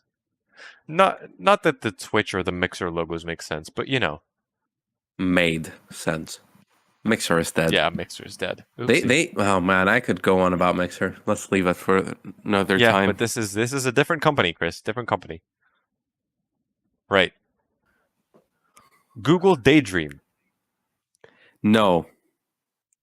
You got to talk about Google Cardboard first. What are you talking about? One second. No. 1 second. Chris, please. No. Cardboard is still active. Wait. I'll talk about it. Oh Lord. Google Daydream. Yet another Google service that lasted barely 3 years. Google Daydream was a VR platform and certification which was meant to help Android devices optimize for VR, as well as being a dedicated app. Basically, devices could become Daydream certified, which means that they would be suitable for VR applications with a VR headset called the Daydream View, distributed by Google themselves. Only 12 devices were ever Daydream certified over the course of those 3 years from 2016 to 2019. All the companies that were supporting Daydream pulled out eventually, and the project just kind of died. So it was discontinued without further attempts by Google to revitalize it. So Chris, talk to us about Google Daydream. Both Google Daydreams. Oh boy. I'm so glad you asked, because last week when you told me about the list that was going to be in this Google video, I was like, what? There's no way Google Daydream is dead. It's a feature in Android. What I was actually referring to was the feature where you can turn on Daydream. It's an option in the settings. At least it used to be. No, I don't know if it's still there. That's also dead. That's also dead? What I the think hell? they Anyways, actually renamed it when Daydream was released. right. Either way, that gives you an always-on display sort of thing while you're charging your device. Like a clock. It was cool. Yeah, it's like a clock, or you can download other things from the Play Store. It's cool. It's kind of like a live wallpaper. Yeah. In a way. Now, Daydream VR, that's different. Which was not called Daydream VR. It was just called Daydream. I get that. Not many people use the Daydream feature. It's all right. I'm not too annoyed by that. What I am annoyed by is how this went absolutely nowhere. And we've ended up at this completely crazy turn of events where Google has invested like an insane amount of money just the past week in SideQuest. In what? Which is the SideQuest, which is the side-loading store for Meta Quest headsets. Oh my god. I know, right? It's insane. So Okay, Google wait. is essentially telling you, look, we're endorsing piracy. Just get it done. Exactly. Oh my god. Okay. Here's the problem, right? Before we talk about Daydream, we should have talked about Google Cardboard. No. Because that was the first attempt for like VR. And I get why that flopped, quote unquote. We're going to talk about that later. But Daydream was an attempt to make actually good VR. The problem with VR through a phone is that it's low resolution because you're using an AMOLED display that's more designed to be held up to your hand, not to your face. And you're using whatever optics are in the stupid little headset that Google is shipping. Yeah. And you have the atrocious little controller that it came with. Yeah, I heard that the actual headset was pretty good. It's all right. Especially the second generation. Because there was a second absolutely. generation. It was fine. It's not that bad. You know, you can't really mess it up that bad. Yep. Actually, no, it depends. But it comes down to the apps. And Google completely missed the boat on that one. Look at what Samsung did, right? Because Gear VR was the competitor to this. Yeah, and Gear VR survived. For a little while longer, at least. Gear VR apps still work. Gear VR is not only still working on its original hardware, first of all, which I find amazing. That's what made me buy a VR headset. That's what got me over the edge. But all of those apps can still be side-loaded on the Quests. Because, surprise, all of the Gear VR technology is actually what Oculus built and what Facebook bought out, and they're turning into Meta now. Oh.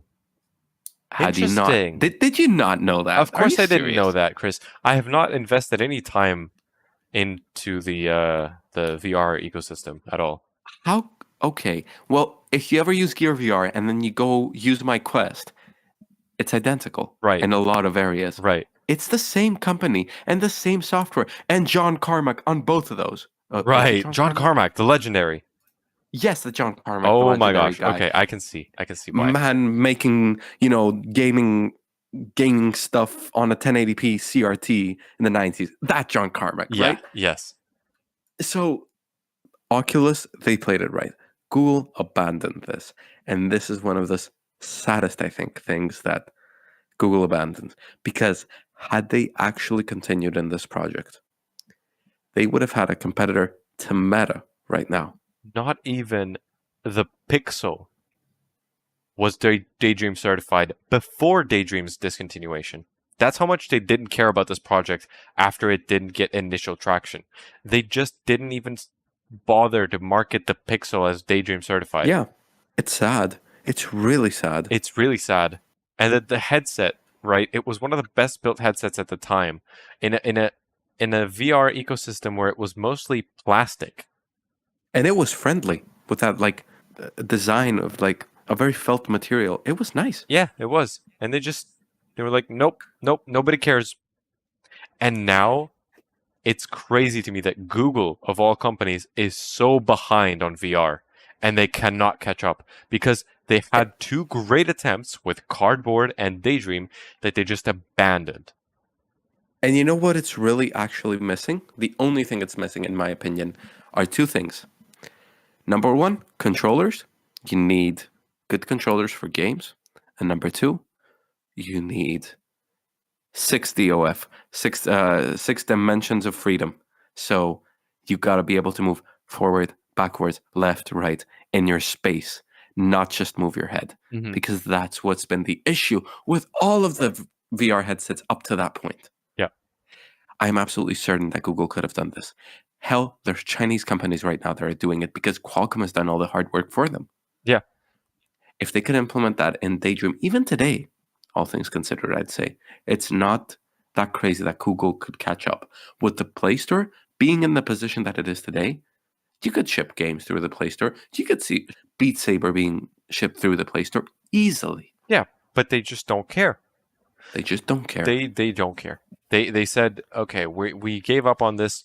We are doubling down. We're not bringing this back for It no is reason so other than sad.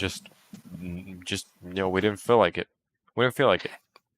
But you know what? I bet my bottom dollar.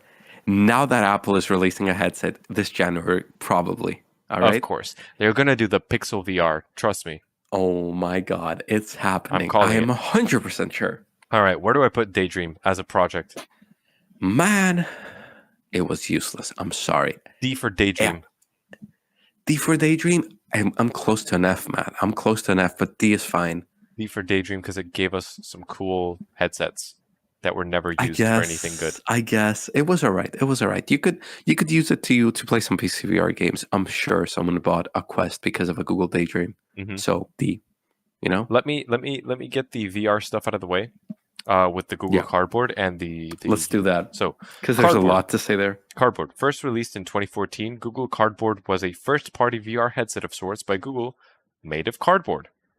It was a lot of people's introduction to VR, and it used your phone as the display.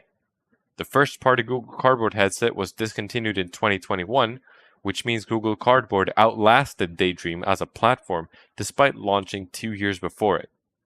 Third-party Google Cardboard headsets are still being created and shipped with no issues. Damn right. Picture this for a moment, right? It's 2014. You're watching Google I/O. S tier. S tier. S tier. I don't know, man. S tier. There's some gripes I have here. Let me tell All you right, about A it. tier because it didn't snap to the head. Wait, I'll tell you. Yeah.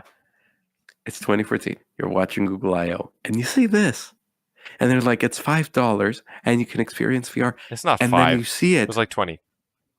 20. I don't remember what it was. They gave it for free, right? They gave it for free to Google. I was so jealous. I was so incredibly jealous. So jealous. So incredibly jealous. I was like, why was I not born American?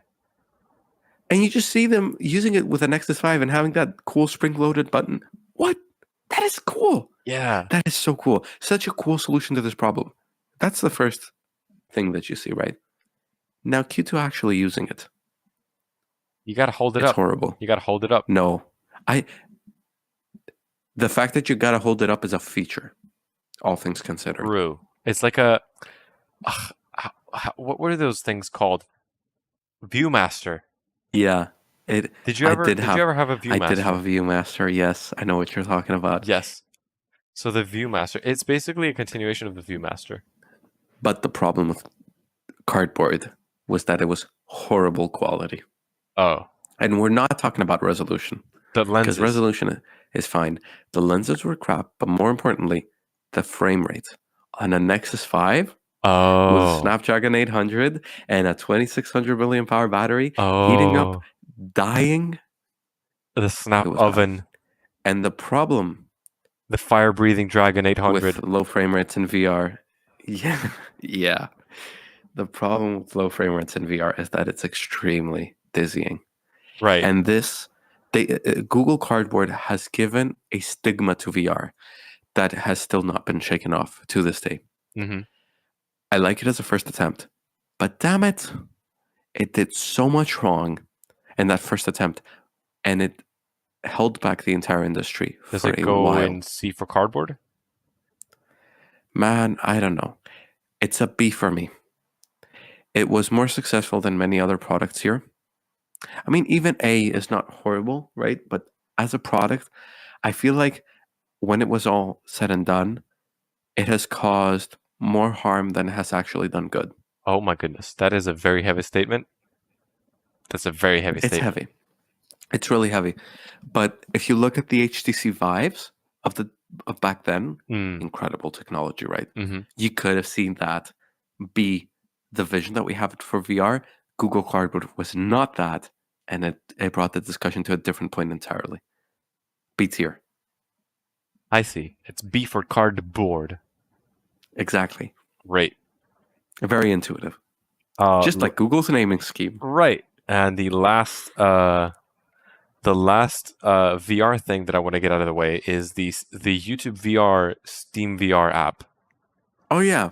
So YouTube VR was a dedicated Steam VR app for YouTube, which focused on VR content. Would you believe it? With YouTube's slow but steady exit from the VR industry for whatever reason, this app was also discontinued, and VR 180 Creator followed shortly thereafter. VR 180 Creator was an app that you could take video from a 360 camera and map it to a VR space. Interesting. So both of those are gone. Basically, they were like companion apps. I'm tempted to say an R here, Are? Why? but I am curious about how you can watch YouTube in a Steam headset, Mm. Steam compatible headset. Because I never realized that was an issue because I was watching YouTube VR on my Gear VR a year ago. Yeah. I am still watching YouTube on my Quest, of course, because the app is there. So it's been completely replaced in my eyes. But for desktop users, desktop VR users, all right, I can see that being an issue. I'm not sure how that works. But I think the YouTube website does support VR. Yeah. Don't quote me on that. Yeah, I think it does too. So it's close enough. I guess. You can just open a web browser, right? Yeah. Eh. It's cool to have VR exclusive content, but like it's not like it really had anything special. Yeah, I guess. And trust me, you're not going to want to watch too much VR YouTube because it's incredibly nauseating. It's no depth. There's no depth to it unless on some very specific videos which are specifically filmed with two 360 cameras to have depth. Right. And you also need to have a specific editing style. You got to be fading in and out, not moving with the camera. There's so much. Right, you know? right. There's a lot of caveats. Mm-hmm. I get it. Yeah, I get it. I don't know. Yep. YouTube VR was never an attractive thing for me.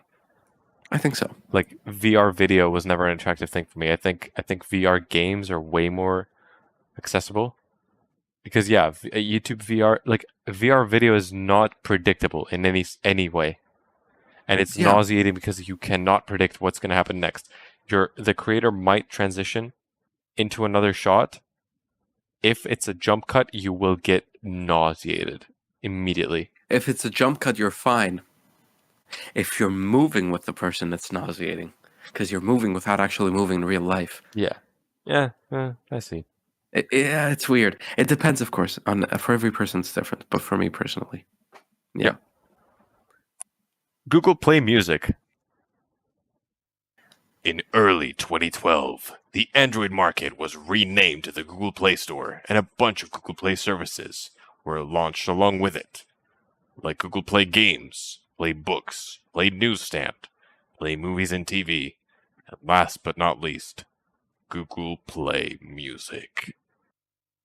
Hey, Bobby, go play with your newsstand or something. Yeah. I'm focusing on this one because it's the only Google Play service that actually hasn't been renamed, but rather just straight up discontinued. Right. And I'm sad because I used Google Play Music a lot when I was around 14, before I got Spotify, at least. But I used it because Spotify was expensive for me, and I wasn't a student yet, and Google Play Music gave me a sizable free trial, and that was great. But what the killer feature for me was that you could upload all of your completely legally sourced MP3s to the cloud. They were ripped, dude. They were ripped. They were completely legally sourced. You could upload your local music to the cloud for free and enjoy it through the Google Play Music app anywhere without taking up storage on your phone. You could stream it. That way, it also encouraged me to actually purchase music on the platform because all my music was there anyway. And I'm like, might as well get it legally this time. Of course, my MP3s were legally sourced, but, just saying. Exactly. So what happened? Well, in 2020, Google Play Music was phased out in favor of YouTube Music, and all the purchased tracks were migrated to YouTube Music. But for some reason, I'm really not feeling it. I'm really not feeling YouTube Music. Like, it's a completely different platform. I just can't feel the same, it doesn't give off the same personality that Google Play Music had. Even, it's YouTube. When I think of YouTube, I think of not a music streaming service. It's rough, but it's also an R, unfortunately. It's an R. I'm sorry. I know, but yeah, it is an R. Here's the thing, right? But the feature you can't upload. No. I don't think it's an R. You can upload. On YouTube Music, you can upload 10,000 tracks, even FLAC. I've done it. Oh my god, it's an R. I hate that. Go on. It is an R. It's a complete R. And you can even export them with Google Takeout, and you get them all in a single folder. It's a mess. Anyways, doesn't matter. What does matter is that Google Play Music back in the day, I think was a bit too little, too late in a way. Think about the competition for a moment, right? iTunes. You've got iTunes for purchasing music. You've got Spotify, even back then, for streaming music. And then there's all the other stuff like local music players, SoundCloud for me. And Deezer was out. who the hell uses Deezer? I don't know. You tell me. Anyway. Me. Anyways, yeah. So you have all those other options in the market, and then Google Play Music comes along. And you've got a subscription-esque model and a purchasing model at the same time. Yep. It's a very confusing model. It is. And I just don't think anyone really got the point of that, especially when you can upload your own music. And let me tell you, the player, exceptional. It recognized music on your phone. You could upload music to it. It had Chromecast support. Big feature for me. The only reason I was using Play Music, Chromecast support. I just genuinely loved it as a service, like the whole thing. Like the fact that... And the app was good. The app was really good. At least it was really good for the time. It grew old after a certain point. Like UI moved on from the basic lollipop material design that the original Google Play Music app was based on. Yes, yes, very much. It just didn't evolve along with the rest of the OS, which was sad to see. It just looked dated by the end. But I liked it. Sadly, it has been completely replaced by YouTube Music, which just leaves a bad taste in my mouth. I don't like YouTube Music. I'm stubborn. But unfortunately, it's the right move because YouTube Music completely replaces the entire feature set of Google Play Music. You get all the tracks in the world with a single subscription. It's exactly what they want. It's the only good competition to Spotify and Apple Music out there. Yeah. They needed that. And slapping the YouTube name on it is a really good move. Yeah. Yep. Sadly. Next up is okay. I wanted to leave this for last. I'm gonna go ahead and talk about YouTube Originals now. No, sorry. Let's do Google Hangouts. What can I say about Google Hangouts? Except you're It's welcome. probably Google's best attempt at a chatting app besides Google Talk. And besides Google Talk, it is the longest standing one, or rather was, because it's being discontinued in November 2022. All your Hangouts chats have been already migrated to Google Chat. But for some reason, Hangouts is still up currently, and you can still launch new chats through it. But those will be lost. It was launched alongside Google Plus as the companion app, and Hangouts was one of the rare occasions where Google put text messaging and audio-video chatting and SMS in the same app. By all means, Google Hangouts was Google Talk's successor. If only Google didn't leave a 2-year gap between the discontinuation of Talk and the launch of Hangouts. With a great logo, great functionality, great integration with Android, Gmail, and Google+, a user-friendly interface, a good quality audio and video calling functionality, this surely was a recipe for success, right? Well, yeah, it actually was. I was not going to say that it failed. But it didn't reach widespread adoption, somewhat because of its Google Plus reputation, and somewhat because people just didn't need it, as they currently just don't need Google Chat or Google Meet, both of which are replacing Hangouts. See, there was a time, right, back in 2014, 15, 16, when Skype was the de facto internet messaging platform at the time. Oh my god, yeah. And Messenger was picking up a lot of speed. it was, but it was the Facebook ecosystem. If you didn't have Facebook, you probably had a Gmail. You were going to use Hangouts because here's the thing, right? It's built into every Android, so no matter what, you're still getting updates for that crappy app, and it's using up half your system memory. Yep. Whether you want it or not, because Google Play Services. All your friends have it. Absolutely. Google Play Services, exactly. You're getting updates no matter what. That's the big issue. And all your friends have it.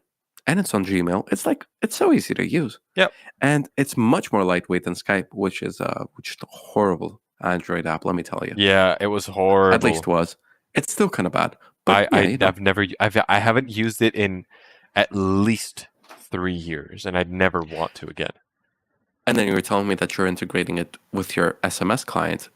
Now things are getting complicated, but at least everyone has it. Yeah. It was good. It was a great way to push it because KitKat Hangouts was the default SMS app, right? KitKat. Yes. Android had Hangouts as the default SMS app. Personally, I loved that because I was a huge fan of Hangouts. I liked it. I didn't love it, but I liked it. It was the only green thing I could stand. Yes, and I love the logo. Can I just say that? Yeah, I Just love it. amazing. I said great logo. I think all the Google Plus era logos, or rather all the early Material Design era logos, like Yes. Allo, Duo, Hangouts, even Google Plus in the beginning with the drop shadow. And the original Play Music logo. This is the latest one. Yeah, the original Play Music logo. The original Play logos were Yes. really good. Really nice. I think I prefer old Material Design to the new one. I think you're just old, Chris. New one's just kind of dead. No, I'm not. I'm getting old. Okay, where do we place Hangouts? R. It's squarely an R. It's been replaced, well replaced. We've got Google Messages nowadays for Chat. RCS. No, RCS. Oh, Google that's Messenger. Android messages. That's Android Messages. And then we have Google Chat or whatever that is for the web. Yeah, Chat is the replacement to Talk, which is the replacement to Hangouts. Vice There versa. was another one in between that you have missed. No. There was a separate page that was Google Hangouts exclusively. Hangouts.google.com. Was it the full screen Yes. view one? Yeah, it still exists. Shut up. Yeah, you can go there. Look. Right there. No way. Yep. Starting November 1st, 2022, Hangouts on the web will redirect to Chat on web. Go to Google Chat, and it's chat.google.com. And it's the same thing. No, it's mail.google.com/chat, and it's on Google Workspace. Same thing. So if I go, chat.google.com. It takes me mail.google.com/chat. And Meet is also here. If I go meet.google.com, see, okay, this Google Meet is not the Google Meet that I have in my Gmail. I hate this. Because if I go to my absolutely hate this. Gmail, right? In the sidebar, we have Meet, which is a different Meet. Why are they beating their meat? Come on, people. Look at this. Look at this. This is ridiculous. This Oh, this is completely ridiculous. Man, I hate Google. Oh my god. This is ridiculous.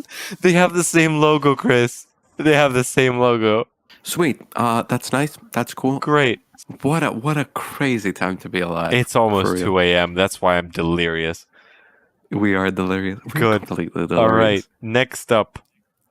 I should have tackled all the YouTube ones together. It doesn't matter. That's all right. YouTube Originals. I did not realize this was dead, dude. Okay. I'm so shocked that this is going away. Like, seriously. Me too. YouTube Originals were original series created in collaboration with YouTube partner channels that allowed those channels to explore their creativity by giving them a budget and a crew and locations that they otherwise wouldn't be able to afford. These shows could be watched exclusively on YouTube Red, now called YouTube Premium. Some notable examples include Scare PewDiePie, of which the second season was cancelled and has never seen the light of day. Vsauce's Mindfield. It's been filmed? Yes, it was completed completely, and it was never released. Damn. Vsauce Mindfield, Cobra Kai, which eventually moved to Netflix. Remember that? Cobra Kai has a huge fan base now, but it was originally a YouTube Originals series.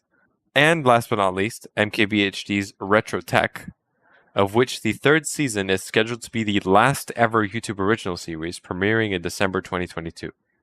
It seems really weird that YouTube would cancel such an endeavor, especially since it's lasted for many years, with varying success, but it seems like they couldn't get enough exciting exclusive content going to justify the subscription.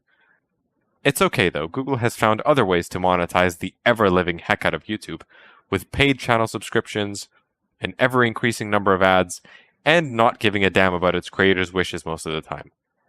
Where do you even place this on the chart, man? There is no replacement for it. No replacement whatsoever, and not even in sight, okay? Yeah, it's just I think just for pure innovation and nostalgia, and the things it gave us, S tier, no. A tier. Wait. What did it give us? It gave us so many good shows. They're good shows, sure, but like, it's a flop. It's a flop because nobody wanted to buy the subscription. Because YouTube, once you've established yourself as a free to use platform, nobody wants to transition to a subscription Fair. service. And that's arguably one of the biggest issues with YouTube Music right now. Yeah. Anyways. So I think just because, I understand why. Maybe they could have made it a different platform. Not a different platform, but like just like YouTube Gaming, a separate section of the website. That also flopped. That also flopped, of course, but I think this would have been like, imagine, like instead of seeing your favorite channels uploading videos that you can't watch, seeing an entire tab on the YouTube website that you can't access without YouTube Red. That's fair. Because we never really got... I never knew there were so many shows. Exactly. There were a shit ton of shows that we don't know anything about. Like, imagine if all of those were presented to you in a Netflix-style way. I think it's A tier. I think it may even be S tier for the things it gave us. It's your list. If you want to put it in S tier. What is your opinion? Sure. No. What's your opinion? Honestly, way lower, to be honest. How so? Because the shows were alright. But I can still watch them without YouTube Premium. Most of them, right? Nowadays. Through illegal means? No, RetroTech is up. Isn't it? RetroTech, see, Marquez made RetroTech free on purpose. Who's paying for it? YouTube. How do they accept that? They just do. I think it's just because it's Marquez. So I just don't get it. Okay, fair. That's fair. It's confusing. I understand. Man. It's confusing. Leave it an A tier because I know you like it. I do like it because just seeing that YouTube Originals logo in the beginning of a video, It was nice. you know you're about to watch something good. It's going to be high quality for sure. Yes. It's going to be high quality. Mindfield by Vsauce Yes. was genuinely like life-changing. I loved that show. I have not watched everything It there. gave me the same feeling that those old science shows from the 90s on TV gave me. I liked it a lot. And I love RetroTech. And I know Cobra Kai went on to become a really successful series. And I still want to watch Scare PewDiePie Season 2. It's overall just really good memories with that one. Okay, sure. That's fair. All right. Last two. What do you want to do first? What's the first one? Don't worry about that. That's I can't remove this from the tier list. So this is just going here. What is that? It was Google Maps engine.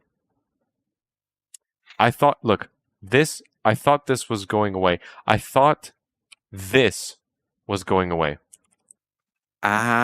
see. Which I see. still No, that is not going away. Look I know at that is this not going away. UI. Yes, I know. I've used it before. It's still there. Yeah. It's nice. It's really useful, actually. I thought this is what was going away. But the Google No. Maps engine was basically an API instead. Okay. Google Maps engine. B tier. Shove it into B tier. Let's just It was get this. it out of the way. Google Maps engine was a browser application that allowed users to upload and store map data and layer it over the existing Google Maps. Nice. B tier. I probably used it, did not even realize it. Probably been replaced. And no, I'm just not putting it on there. All right. Then if you're asking, I want to go off about Google Cloud Print. Let me tell you right now, I've been looking at that icon for the past 3 hours, man, and it's just S tier? Thank you. S Oh tier. yes. Yeah. Oh, if there was an S plus, out of all the products, if you had to tell me, keep one of them today and actually make it successful. Okay, Google Play Edition phones, they're appealing, but Cloud Print. Can I read the info slide and you tell me if I'm correct? Go ahead, read the info slide. Okay. It was a way to print documents without connecting specific printers to specific devices, all through the cloud. The document would go to Google servers where it would be held in the printing queue for your account, and you could print it from any printer that could support it or any device connected to that printer. For example, if I wanted to print something from my Android phone, I could send it to Google Cloud Print, then my Windows PC, which is connected to the dumb offline printer, would queue it up for me. After a certain version in 2013, Cloud Print could also work completely locally without the documents going to Google servers at all. Really? This product was specifically requested by Chris Miniotis. So, Chris, would you care to explain why you wanted this product in the tier list? Of course. Thank you so much, Chris, for having me and letting me tell you all about Google Cloud Print. All right, for real though, jokes aside, printers are a constant joke in the IT world. You've heard it. I've heard it. Okay? Printer's broken again. They send someone out to fix it. He does some magic and it fixes itself, right? So imagine a world where you don't have to deal with printer drivers. To me, that is paradise. It was. I bought 2 or 3 printers specifically because they had Google Cloud Print built in. Let me tell you, this feature is so reliable. I just needed it to be built into everything. Because printers, by design, are ancient. I have an HP printer, which I bought recently, relatively recently. It's got up-to-date drivers for Windows XP. Oh my god. Oh my god. The Windows 10 integration is horrible, man. I pulled out my Windows XP machine, A+ experience. Windows 10 cannot find the driver. Jesus. It can, but it's buggy. So Google Cloud Print would have been the solution to all of that and would have had mobile support. It's the perfect answer to Apple's Bonjour for printer detection. It's just the perfect answer for a lot of things. You don't have to deal with static IPs, nothing. And I'm talking about Google Cloud Print on the printer. I'm not even mentioning the Windows integration with making a dumb printer a cloud printer. I don't care about that. So, is that true, honestly, though? Is that true? It's true. Yeah, that was the original plan. You had it connected to your Chrome machine, and bloop, it worked. The reason I'm especially mad is because this was originally introduced for Chromebooks. Yeah. So how the hell do Chromebooks print nowadays? Well, they have some fancy detection features in Chrome, right? They do the same thing that Cloud Print does, but it's just locked to Chromebooks now. Exactly. So you're already making a really big part of that. Might as well make it public. And I can absolutely see this being a massive deal for businesses. Okay, in our college right now, we're having a big printer crisis, okay? Yeah. If we had Google Cloud Print and we could somehow bill users to print to any of the printers in the college, that would be amazing. There are so many ways you could make this profitable for business, with Google Workspaces especially. There were so many ways they could have made this work, and it worked so well already. Please, for the love of God, bring it back. I beg you. I hope Google watches this video, bro. Also add scanning support, because that's also hella broken. Yeah. I really hope Google watches this video. Y'all need to know. Y'all need to know. You've left us in the dark. You've left us in the dark. I was at school, man, and I was like wishing for Google Cloud Print support back in the day, and now I don't even have that option, man. I'm out of options. Yep. I'm on my wit's end, man. Google Cloud Print S tier. S tier. Last and least, Google Stadia. What the hell? Oh man, this was really funny to watch unfold. So good. Personally, I knew this would happen I knew this would be discontinued within a couple of years of its release. I gave them the benefit of the doubt. I hate that I was right. Like, I watched it being announced on stage in like 2020. When was it? Yeah, 2019? I don't think it was 19. We didn't have a pandemic, right? I think we did. So Google Stadia, announced in 2020, I think, was a cloud gaming subscription service that boasted incredible performance and low latency. No, wait, negative latency. I am right. 2019 negative latency, yes. Negative latency with AI predictions. November 19, 2019. Okay, announced in 2019. And could be used from any Chromecast, Android phone, Android TV, you name it. It had Chrome on it or Android. It ran Stadia.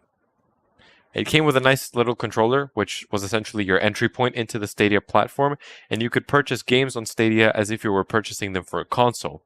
That was on top of the subscription service. That is, of course, as long as you lived in one of these countries, much to the frustration of, the rest of the world, myself included. In the early days, Google even bought some small game studios to get them to make exclusive games for the Stadia platform, and then sold those studios less than a year later. Yikes. In classic Google fashion, they didn't even try with the marketing, and so aside from GDC 2019, where they announced the thing, it didn't show up anywhere. Not in ads, not in video game conventions, not in people's minds, and it died, much to the surprise of absolutely nobody. And personally, I think that was because, in large part because of the geo-location limitations. Maybe. Because, you had to be in a certain country to play Google Stadia. Yeah. And those countries, they have good internet, yeah. But, internet was also a huge part of the equation. And that's, I think, a little interesting, right? Because... But it goes F for flop. Oh. Man, I don't know. It's more successful than some other things. Let's wait for a second, all right? Leave it back down. Leave it back down. All right, let's think about this for a second. Put it down. Put it down. All right. Stadia could have been successful in the States. Haha, in the States. Sorry. Yeah. In the US, in Canada, in some larger European countries, I could see it work. Kind of was, actually. I have a friend from Canada that Really? loved Google Stadia. You have friends? Wow. He loved Google Stadia. He used it I think he only used it for the free trial. But he said, it's it has no latency. It feels like I'm playing on a console. Nice. Because guess what? He lives in Canada. And he has good internet because he lives in Canada. Do not take that for granted, dude. Okay. Still, he has good internet. Yeah. Okay. Sure, the internet part is one side, right? But I think what really kills these platforms, because I personally tried to... Okay, here's the thing. I'm going to give just a wee bit of backstory. I had a Surface Pro 4 up until I bought this machine that I'm using right now. This machine that I have right now is an RTX 3060 laptop. You see, I am not a big gamer. But when I game, I want to be able to game for any game that I think of, and I want to be able to use any store that I want. So, for example, I want to be able to use stuff from the Epic Game Store. I want to be able to use stuff from Steam, and just every indie game or whatever that I want to download. And I want to be able to run other apps like Premiere for video editing or fancy AI stuff. I get that most people might not do the latter, but at least having every game that you've owned in the past on a cloud platform is very important. Stadia was a subscription service for new games, and you're not only trying to make a brand new platform, but you're also trying to bring new people onto a new store and to tell consumers that they should go pay money to buy those games. It just doesn't make sense. I see. So you're saying that it would be more successful if they gave you the server infrastructure for Stadia, but it was just Windows computers. Basically. But That's that why, has a really big problem. That's why piracy. NVIDIA is actually successful right now, right? And that's the thing, right? I've used GeForce Now a lot. It's a great product. No joke. I'm using it in Greece, right? We're in Greece. It's telling me that my latency is too high. I don't even care. It's great. I've played Fortnite on it. It's perfect. I've played a bit of Rocket League, I think. Does it have Rocket League? Yeah, I did at some point. Even on a really crappy ADSL connection, it was fine. But at least I had my games from the Epic Game Store. And that's a really big selling point because I didn't have to download anything. I didn't have to take up storage space on my computer. It didn't ramp up the fans. It was just so easy. And most importantly, it was free. And it is free. So when you've got this good competition in the cloud gaming space with GeForce Now, there's no way that Stadia is going to compete. I see. Yeah, the thing about the store is a great point. Like, you're basically telling people, like, hey, all those games you have right now, we could absolutely run them. Like, this is basically a Windows machine, but we're not going to, and you're gonna have to buy them again. And that's a really important point, by the way. It's not a Windows machine. What is it? It's Linux. Yeah. The whole porting things to Linux is not difficult, but also not easy. Yeah. It's another thing, you know? It definitely is. It is. I think because Android is somewhat close to, is it somewhat close to Linux nowadays for games? Android is based on Linux, but like you have completely different APIs and stuff. Yeah. You know, Vulkan is shared between the two. You're not gonna go through that. It's probably running on Xorg or whatever. Yeah. Most, you know, Wayland. Linux desktops. Wayland. Who the hell uses Wayland? I'm kidding. That's a joke. people. I wish everyone used Wayland. Where do I put Stadia? It's a D for me because it's as useless as the Pixel book. Oh my god. You know, it's one of those products that it's literally on live. Yeah, but worse. It's literally just on live, but worse. F for flop. Yeah, I guess. Flopped. Goodbye. I think though, in the long term, we're gonna see it as a cool thing because it brought cloud gaming into the mainstream. No, on live did that. Guess when? Guess when it did that? As in, like, yeah, I know 2012, but 2010. 2010. Holy crap! It was on CNET. I remember that. Yeah, CNET. Exactly. It was 2010 that on live did it. Who watches CNET, man? Yeah. Anyways, at least we heard about Stadia a lot, and we heard about cloud gaming a lot. My brother and I used on live. Really? Yes, we used it. Tell me about that. It was really nice, actually. Damn. On a crappy ADSL connection, it was really nice. Like, most of the time, there was no issue. I don't know what magic compression they used back in 2010. It looked good, and there was very little latency for 2010 standards. That is really impressive. Well, it was definitely H.264, but... Yeah, but not accelerated, because 2010 hardware, 2010 low-end hardware, no less, did not have H.264 acceleration. For decoding, it's all right, and you could probably find it. Depends. What were you playing on? Oh, you don't even want to know what we were playing on. Yeah. Interesting. That's really fascinating. See, it can work. I think that's what it comes down to. But the model was just not quite there. I hope this isn't another Daydream situation. Like, that it could have gone far, and that other companies are going to catch up, and they wish they would have stuck to it. I really think that's going to happen. I really think it's going to happen too. Look at how much Microsoft is investing into cloud gaming. Yeah, and Nvidia, and Steam. Nvidia is falling a bit behind, if I'm being honest. I can't see how this is really profitable for them. It's not. But Microsoft is both profitable and actually like a really, really good deal. Microsoft is generally just dishing out really good deals. Like, the Game Pass is a dream come true. Yeah, it's insane. The only problem is that you need to have Windows to play Game Pass games, and you need to go through the Windows Store.